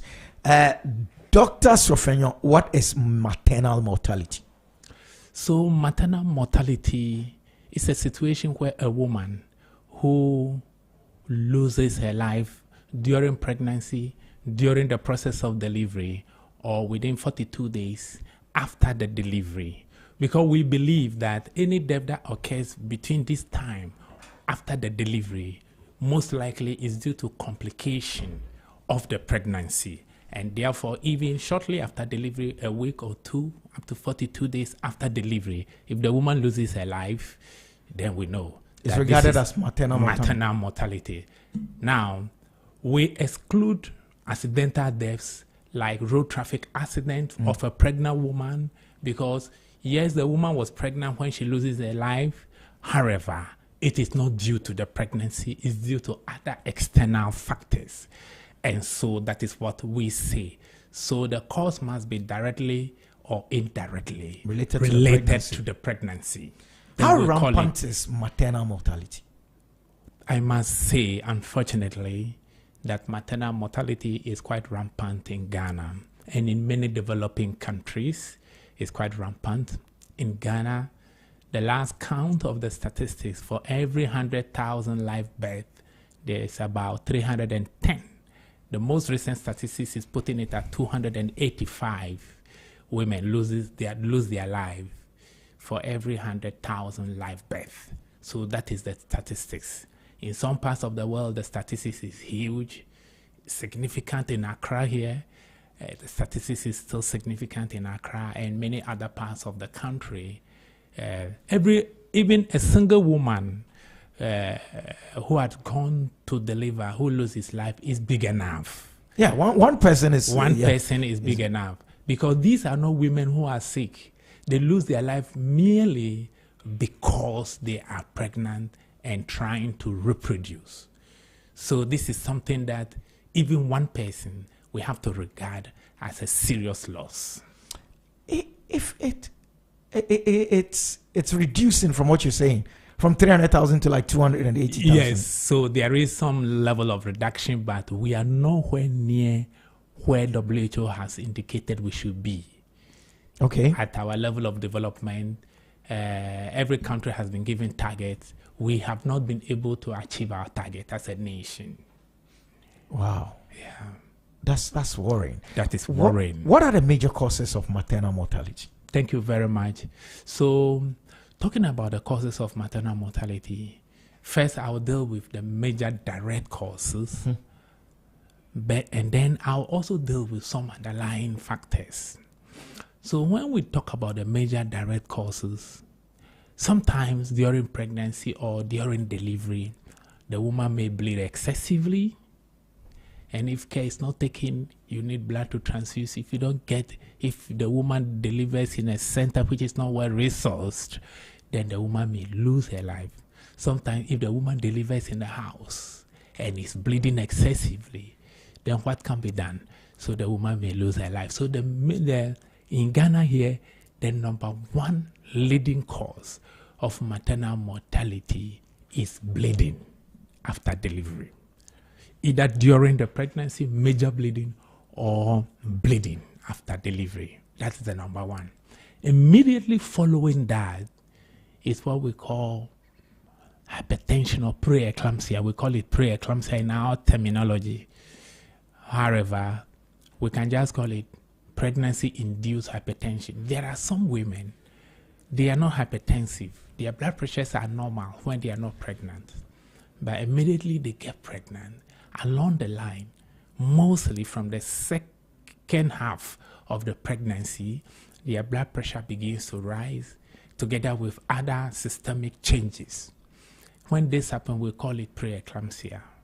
This also is a second leading cause in the country. So these are the two leading causes of maternal mortality in Ghana. There are other causes which I will quickly touch on. One is abortion and its related complication. The lady is pregnant, she doesn't want the pregnancy, she goes to the quack in the corner, the process is not carried out properly, or she goes to take some herbal medication, some medication by herself, she's having complications, she does not go to the hospital, it can lead to death. Wow. Yes, so these are, sometimes after delivery, a woman will get infection, and that can also, if she doesn't seek care on time, that can also lead to death. So these are the other causes. Now, there are some other causes that we call indirect causes, or we also call them medical conditions in pregnancy. So I will give some few examples. One is, let's say, diabetes. If you are diabetic and you are pregnant, you must know that your condition during the diabetics during pregnancy may become worsened. If you are a sickle cell disease patient, you must know that during the course of the pregnancy, your condition may become serious and you need care in a center which is well resourced to look after you.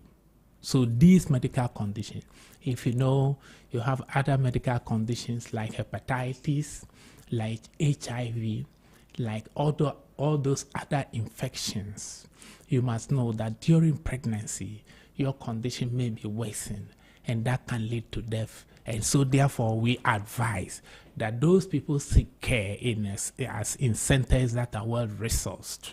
So these are the other causes of maternal mortality, which we call them indirect causes or medical causes of maternal mortality. I lost a friend who was pregnant and we were told that she had malaria. How is malaria different from the pregnant woman and then the non-pregnant? Why would malaria kill this wonderful friend of ours? Thank you very much for these wonderful questions. I actually forgot to mention malaria as one of the medical conditions that can lead to maternal mortality. Explain, Doc. Yes. Common malaria. Common malaria. So malaria is a very common disease in our part of the world. But as ladies grow, they develop some kind of resistance against the condition. So as adults, malaria is not too problematic. However, when women get pregnant, because their immunity level reduces, the pregnant women are more at risk of severe forms of malaria. Severe forms of malaria which can sometimes cause their death. So malaria, even though it's not a very rampant, a very common cause of death in adults in Ghana, when it comes to maternal mortality or when it comes to pregnant women, malaria contributes. In a way also, malaria contributes to maternal mortality.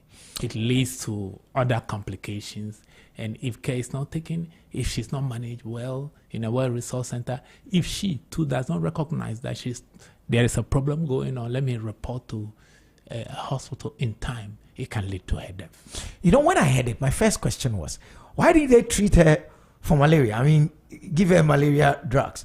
Yes. And then there was this long explanation. When the Yes. person is pregnant, the person doesn't take.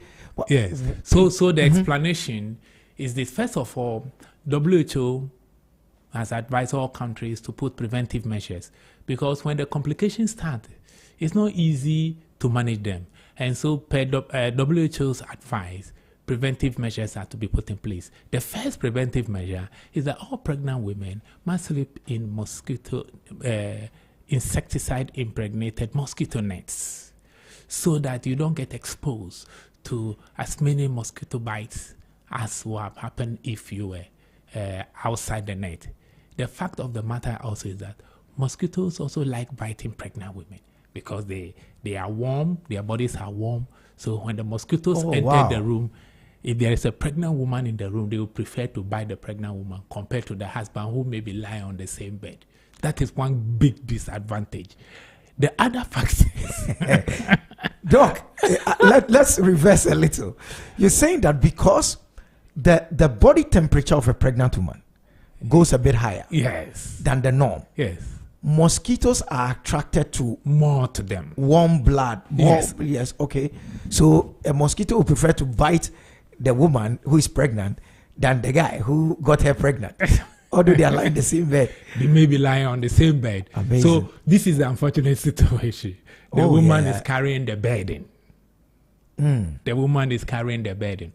And then the third factor is that because the immunity of the woman goes down during pregnancy, she's at risk. Even if she had one or two few bites, the parasites that are introduced to her will have the full way. The body is not able to handle them and destroy them the way it would have been done if the woman were not pregnant.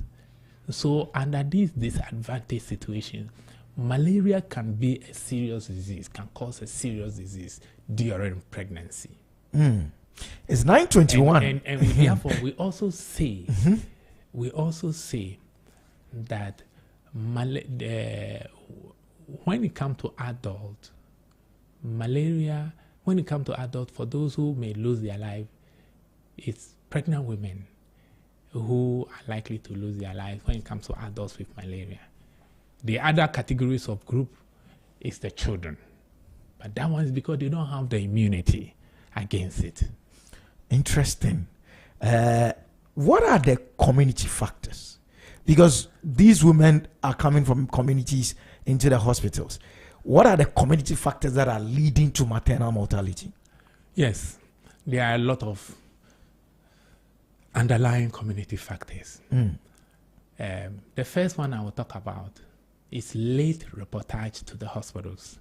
Sometimes communities believe in other things apart from delivering in well set up hospitals. They believe in using herbs.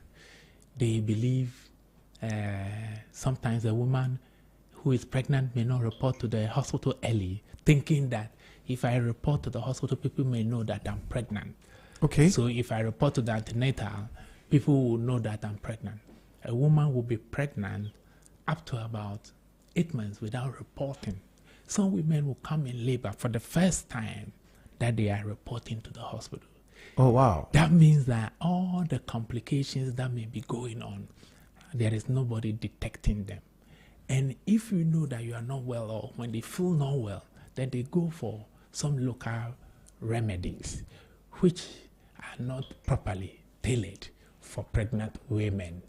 So these are some of the things that cause huge problem. Some of them, instead of coming to the hospital, may just report to the herbal doctor who may not understand much about the dynamics of pregnancy. So these are some community related factors. How important is educational level of the pregnant woman to maternal mortality? Yes, so you are very right. The educational level is an important factor. We realize when we look at the statistics that majority of the people who die. This actually, the first thing I want to underscore, that any woman can pass away during pregnancy whether you are Whether you are highly educated. Yes, we want or to not. clearly state that. But when we look at the statistics, the burden falls more on women who are not well educated and not well informed about certain things. Talking about the factors, the community factors or the individual factors which prevent them from taking certain advantages of the health system. So lack of prenatal care is the big community You challenge. are perfectly right. Lack of prenatal care. The Americans will call it prenatal care, but we the British trained will call it antenatal care. The two refers to the same thing. Yes, Okay. the lack of antenatal care. So because we know that for the 9 months of the pregnancy, any complication can happen. And you will not, if it is starting, you will not by yourself know. And so you report to see the professionals. And these professionals are the midwives and the doctors who have been specially trained to look after pregnant women. And so once you attend regularly, if your blood pressure is beginning to rise, it will be detected. If there are any complications or you are getting urine infection, it will be detected and treated. And sometimes, and then also as part of the care, we put the women every month on malaria preventive treatment. Okay. So, because we know that malaria is one of the stubborn conditions that occur during pregnancy, so we don't even wait for you to develop malaria. So every month when you come for checkup, we give you malaria preventive treatment. We assume that by all means, there may be some few malaria Mosquitoes, parasites, yeah. and so we give you malaria preventive treatment monthly until you deliver. Because you see, the thing is, the woman goes and comes back, and sometimes you ask, what did the doctor say? He says, nothing, there's nothing wrong with me. So, you know, then something good is being done.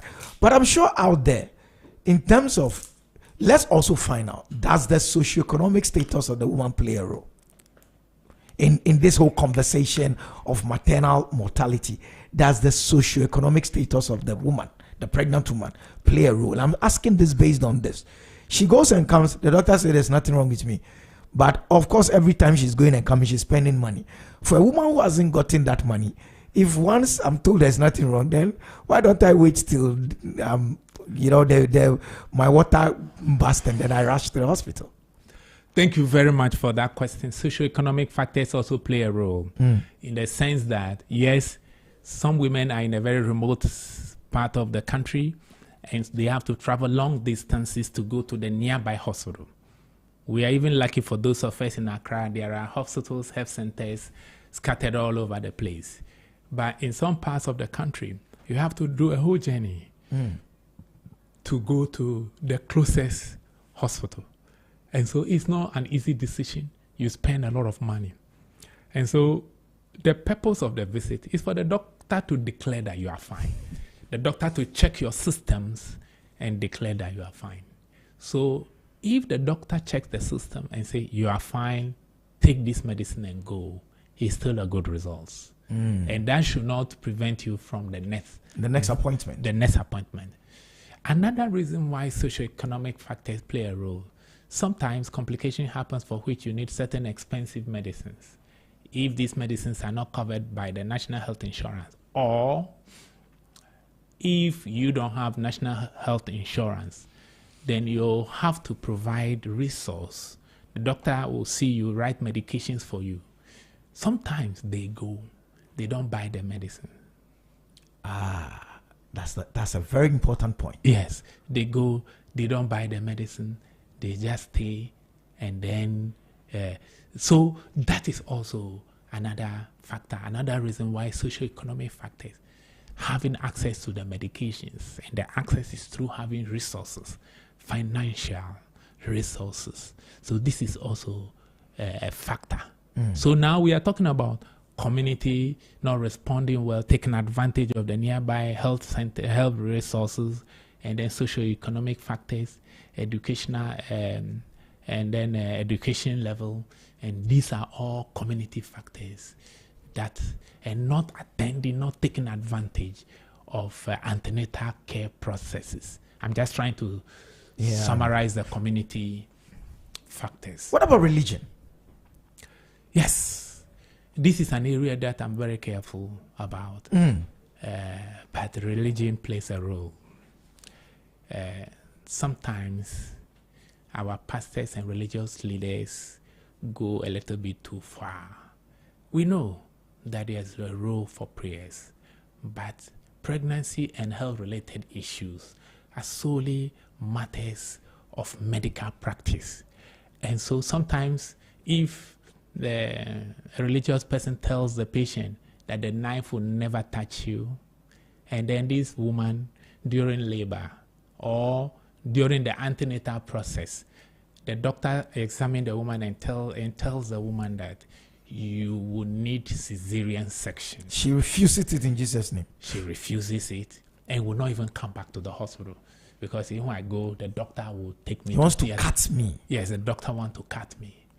The doctor would like to cut me. And so when that happens, then the woman will end up trying to deliver in the house. So we've seen it several times. Most recently, in one of our centers, a woman was diagnosed with a condition for which she needed cesarean section. They counseled her, took her through this right in the city of Accra here. She was counseled, she was informed, she was told that come to admission at this point in time. This woman, when the time came, refused to go. She stayed in the house and went into labor and tried, right in the city of Accra here, tried to deliver by herself in the house. It came to a time that she could no longer, she was not seeing things well before she told the people, the family, to send her to the hospital. By the time she got to the hospital, her condition was so bad that much as the hospital tried, they just lost her. Oh, that's sad. There was another situation where a girl in a household who was pregnant, and everybody, all the adults in the house were looking at her. Nobody advised her to go for the antenatal. She never attended antenatal even once throughout the 9 months. Getting to around 9 months, this girl one day woke up and collapsed. Oh. And the family just poured water on her. Instead of just rushing her to the hospital, they poured water on her. And when she seemed to have recovered a little, they left her alone in the house again. No adult in the household took her to the hospital. And this is happening within Greater Accra. This is Accra, the capital city of Ghana. And so when later on by the morning she started bleeding, then they knew that there was something serious happening. They rushed her to the hospital, but her situation was too bad. And then she passed away again.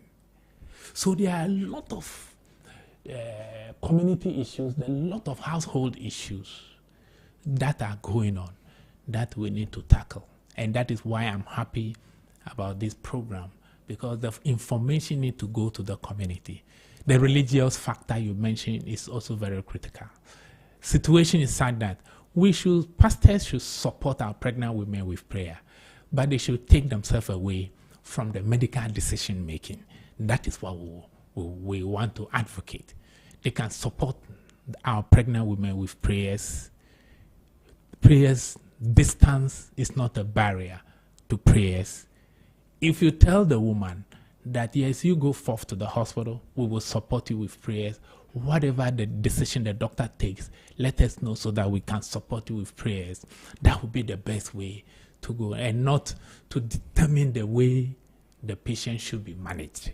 Because these tend to influence the decision making. And when the patient is counseled, the doctor, after several consideration of many factors, takes a decision. Then the doctor is not able to implement the decision because of this. So prayer knows no boundaries. Let her go to the hospital. You can pray in the church. It will touch her. It will touch her. Okay, that's a good point, Doc. That's a good point. Yes. There are other factors that I want to mention. We are talking about individual related community factors. Sometimes the woman comes to the hospital, her blood pressure is checked, and the blood pressure is high. And so the doctor takes a decision that I want to admit you so that we can monitor you closely. Then the patient will refuse. That I don't want to be admitted. I have little children in the house. Yeah. My husband is in the house. I want to look after my husband and the little children. Sometimes you force to admit them. They will write a letter against medical advice that I want to go home. And per the law, You can't detain her. You can't force her. You can't chain her. And so if the woman, together with the family, takes a decision that we would like to go home, and they sign, there is nothing we can do. And so we allow them. And some of them, after a few days, they will bring the woman half dead because her blood pressure was high. And as they go home, they even stop taking the medications. So these are the challenges that we are facing. Interesting. I grew up with a midwife for a mother, so I have a bit of bias in this area. What is this thing about obstructed delivery, or whatever I call it? Obstructed labor. Obstructed labor. What is it? And how is it related to the discussion? Okay. So obstructed labor is a situation that happens during labor when the baby is a little bit too big for the mother to deliver herself. You know, in those days, in the communities where there are no theaters, the woman will labor and labor and labor. The baby is not coming. And so the woman now develops signs and symptoms that the labor is obstructed. And this simply, in layman's term, simply means that the baby is too big for the mother to come through the mother's passage. That is it. The baby is too big to come through the mother's passage. It used to be a very common cause of mortality. Until now, we have theaters in many districts. Okay. And so when we see that it's getting obstructed, you are developing signs and symptoms that you cannot deliver yourself, then we send you to theater and deliver the baby by cesarean section. So the incidence of obstructed labor is coming down because of the intervention of cesarean section. It used to be very prominent, very, very common. Okay, I think that is why it comes to mind, because those were those days. I mean, okay. In the hospitals, what are the challenges you are facing in the hospitals regarding this very discussion on maternal mortality? Thank you very much. The fact of the matter is that just as the communities and the individuals, pregnant women also have issues, the hospitals also have issues, we also have challenges. The hospitals that we're supposed to run to. For example, so I'll give some few examples. For example, in the health system, one key challenge we have in the health system is inadequate blood supply. Unfortunately, blood is a natural gift of nature. Blood is something that the scientists cannot manufacture or cannot be created in the lab. Only somebody will have to be called by somebody who have to donate blood for a woman who is pregnant and bleeding and needs blood to receive. We have a situation where we don't have adequate blood stocks in the country, in our various hospitals. And remember, it is not only pregnant women who need blood. Children who are sick, develop malaria and develop anemia, they also need blood. And many other accident victims also need blood. So there is so much pressure on the few blood stocks. But when we do programs, we call people to come and donate. Blood donation is not something that is very rampant in our part of the world. And so this is one of the biggest challenges. This is one of the biggest challenges that we have within the health sector that contributes to them not having adequate stock of blood. The hospitals. Recently, I was having a conversation with Mr. Kweku Yankson, my admin, and Kweku Yankson was telling me about there being cartels within the hospitals about blood. Like, they know who has blood, and you must know somebody who knows somebody. Is this not illegal? And what are the hospitals doing about the lack of adequate blood in the banks? Yes. So First of all, the cartel issue is illegal, but these things happen mostly when something is in short supply and has become, it's like a gold, something that people think that they can make business out of it. So what they do is that they hang around and then they see that, they say they need blood for my wife. Then somebody will tell you, you go and talk to this person, he will help you. Then they have the cattle, they've stocked some blood somewhere, probably outside the hospital, and then they'll go charge the person heavily, illegal charging, and then they go provide the blood. So this is something that within the big hospitals we fight on daily basis. We fight this on daily basis. It's a cartel, it's illegal, but the fundamental cause is shortage of blood. If blood were easily available, that business, that illegal business, it would die out. Yeah. It would die out. Supply and demand. It's the supply and demand thing. Yeah, if demand is high and the supply is short, the cartels are formed. So if the supply becomes more. Yes. Okay. That is it. But we do everything possible within the hospitals to curtail it. We don't promote it because it's illegal. Yeah. And the quality of the blood also sometimes is called into question because the people may not be, because what is the standard? Where it was the blood processed and so on and so forth. So we are using this opportunity to let the public know that if you need blood, don't just go and talk to people on the line, on the street or on the doorways.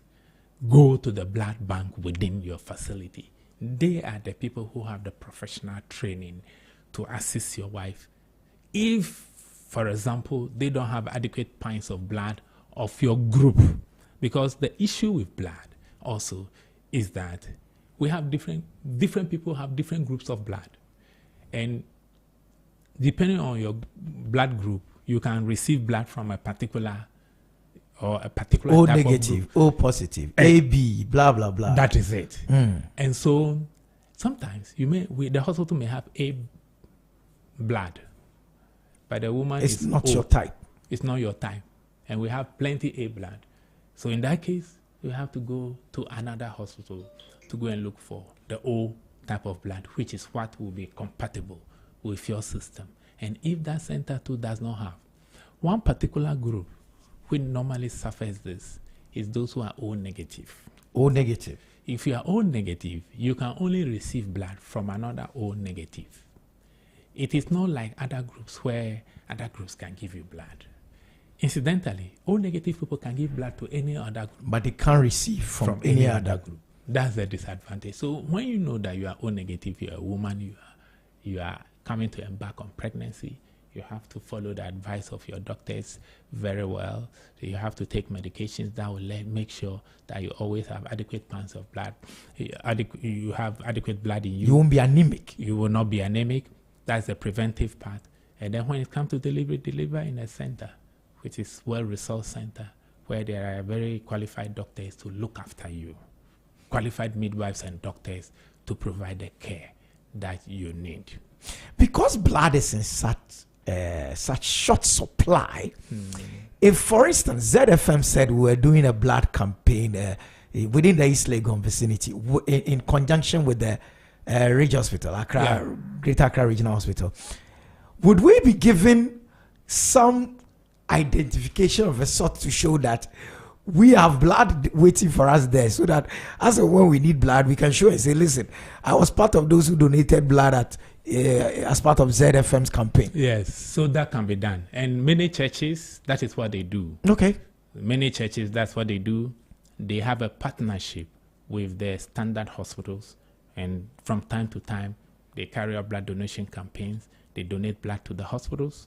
And so they have, once the pastor writes, if a member of the church needs blood, the pastor writes a note, and the blood bank from the hospital knows that they have a relationship with this church. That's what I'm talking about. That is it. And so if ZFM, and indeed, since ZFM is interested in maternal health, if ZFM mobilizes and establish a regular blood donation campaign, what then will happen is that any staff from ZFM who has an emergency situation and needs blood, a note from you, from the CEO to the blood bank, for example, of Rich Hospital, will allow blood to be received easily.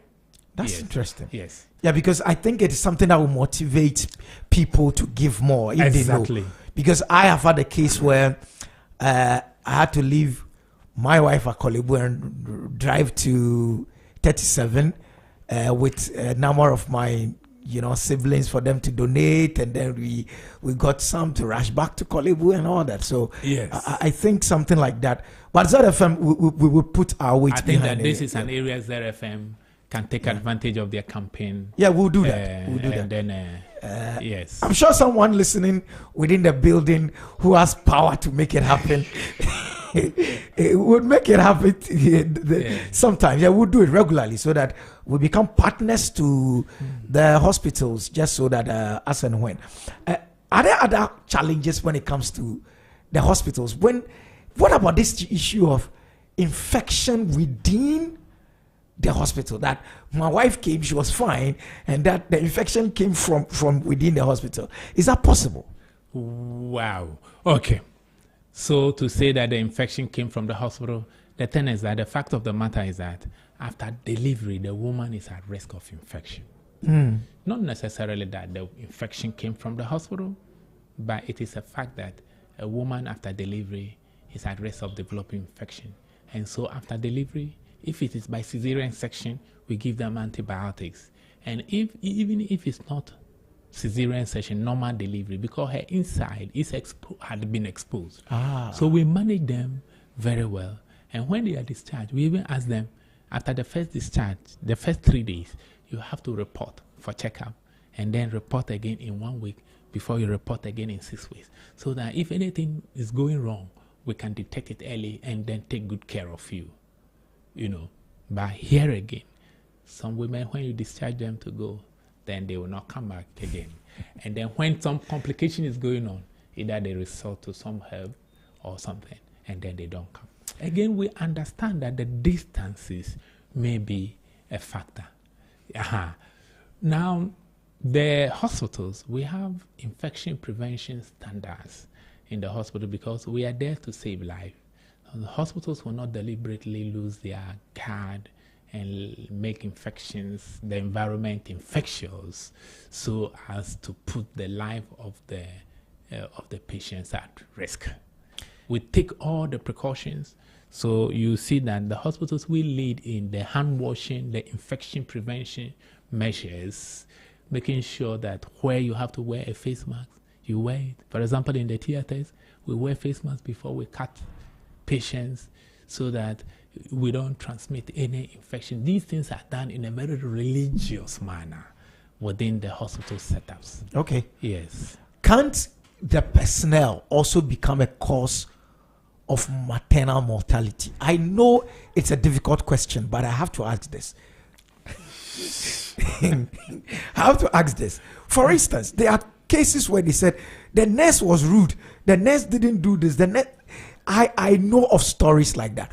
Doc, not to put you on the spot, but can't your own colleagues also become a cause of, because the lady was shouting, Miwo, because people have seen that she's not dying, no one goes to attend to her, and truly, she passes away. Can't the blame also sometimes be put on the medical personnel themselves? Of course.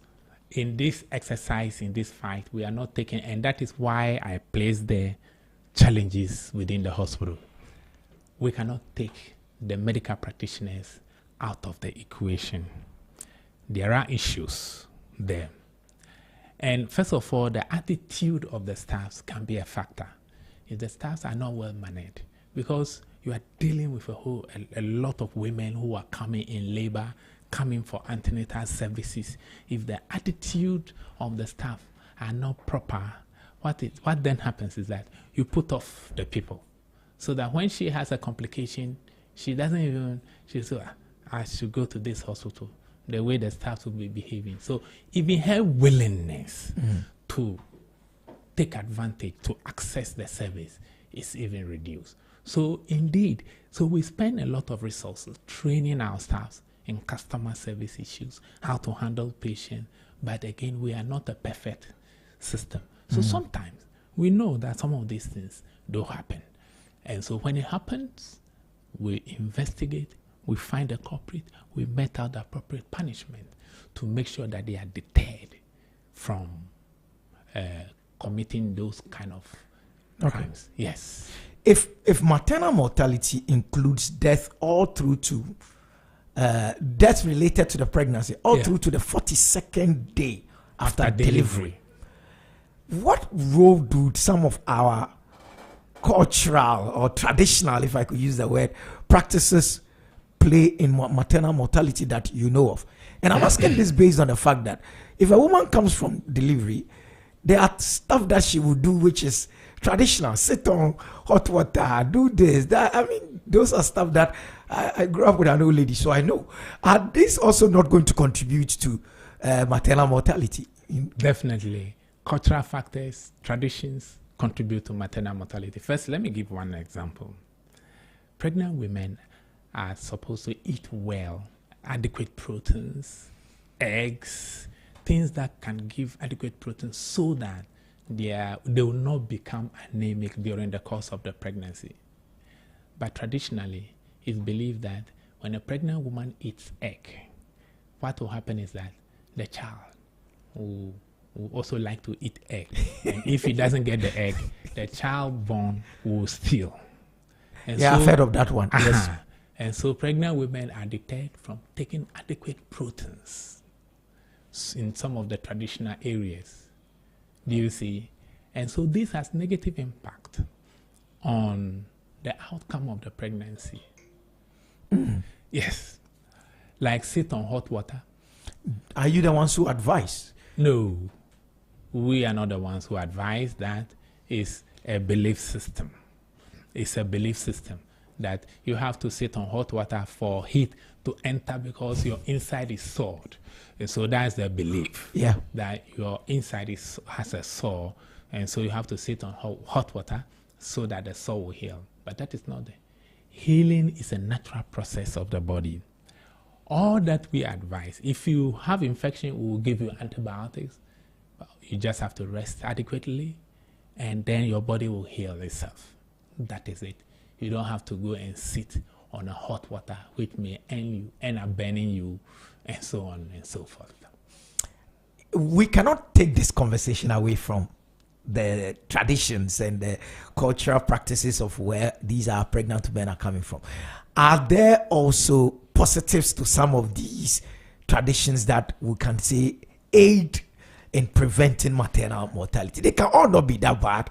I mean, because before your hospitals were there, our great grandmothers were, what do you call them, TBAs? Yes. Traditional birth attendants. They were doing well. People were not dying. Okay, people were dying, but not dying, not that much. Yes. So the issue, first of all, as you introduced TBA, the issue of TBA is controversial. I know. It's controversial. Before hospitals came up, TBAs were there. They conduct deliveries within the communities.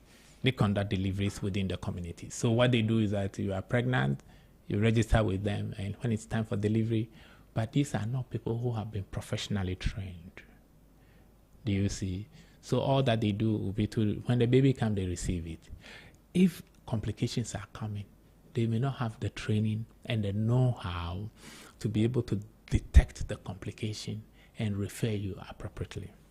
It came to a time, WHO feels that since they are the ones in the communities, why don't we train them so that they will provide care within the community?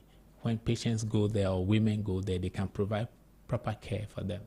That training, WHO led a campaign across Africa for that training to take place. After some years, when assessments was done, it was found that the TBAs the training has not made significant impact for them to help reduce maternal mortality. So that exercise has been abandoned by WHO. And so now, as we are here, we just want the TBA to serve as a conduit of referral. So when the woman comes to book with you, just see her and refer her to the appropriate hospital so that she can deliver. We are no longer promoting delivery at the TBAs. today we've been looking at the challenges and the causes and all that. Yes. We'll have Yeah, another day where we will focus. should that be next week? Would you be available? Or another day? Another day. Okay. Another Tuesday. Okay, yeah, let's fix another day where we'll now go into maternal mortality and look at the thematic areas. Exactly. Thank you so much for coming through. It's been quite insightful. We've been having a discussion on reducing maternal mortality in Ghana as part of Health and Wellness Tuesdays. And Dr. Emmanuel Srofenyo he's a former medical director of the Greater Accra Regional Hospital. He's been talking to us. He's a gynecologist and he's a consultant obstetrician. Also, he shared some very exciting ideas with us. We would be coming to you next week or maybe another time for more conversations on maternal mortality. Thank you so much. I want to take this opportunity to applaud and salute the management of Ridge Hospital for collaborating with Zed for the Mother's Day celebration, the medical director, other departmental heads, the PRO, all those who helped. We applaud your commitment to ensuring that our Mother's Day program was a success. Ridge Hospital is where I have some interesting stories there about Ridge Hospital, especially with the medical director. I have a whole story that the day I get him in the studio, I'll tell him that story and he'll be amazed. He saved my wife's life, so I'm so I owe him so much. Thank you so much, Dr. Emmanuel Srofenyo, for coming through. Thank you so much. And also, we would we would also want to thank we would also want to show appreciation to all our listeners as well. I mean, those who have been sending me messages on the side. Thank you so much. NYA The Brand is coming up at 10 a.m. or too soon. Our time is up. And before we leave, as always, the show is come to an end. But before we do that, you know what I was going to say. Pray like it only depends on God, but work like it only depends on you. Zed in the Morning is out. We'll do this again tomorrow, people.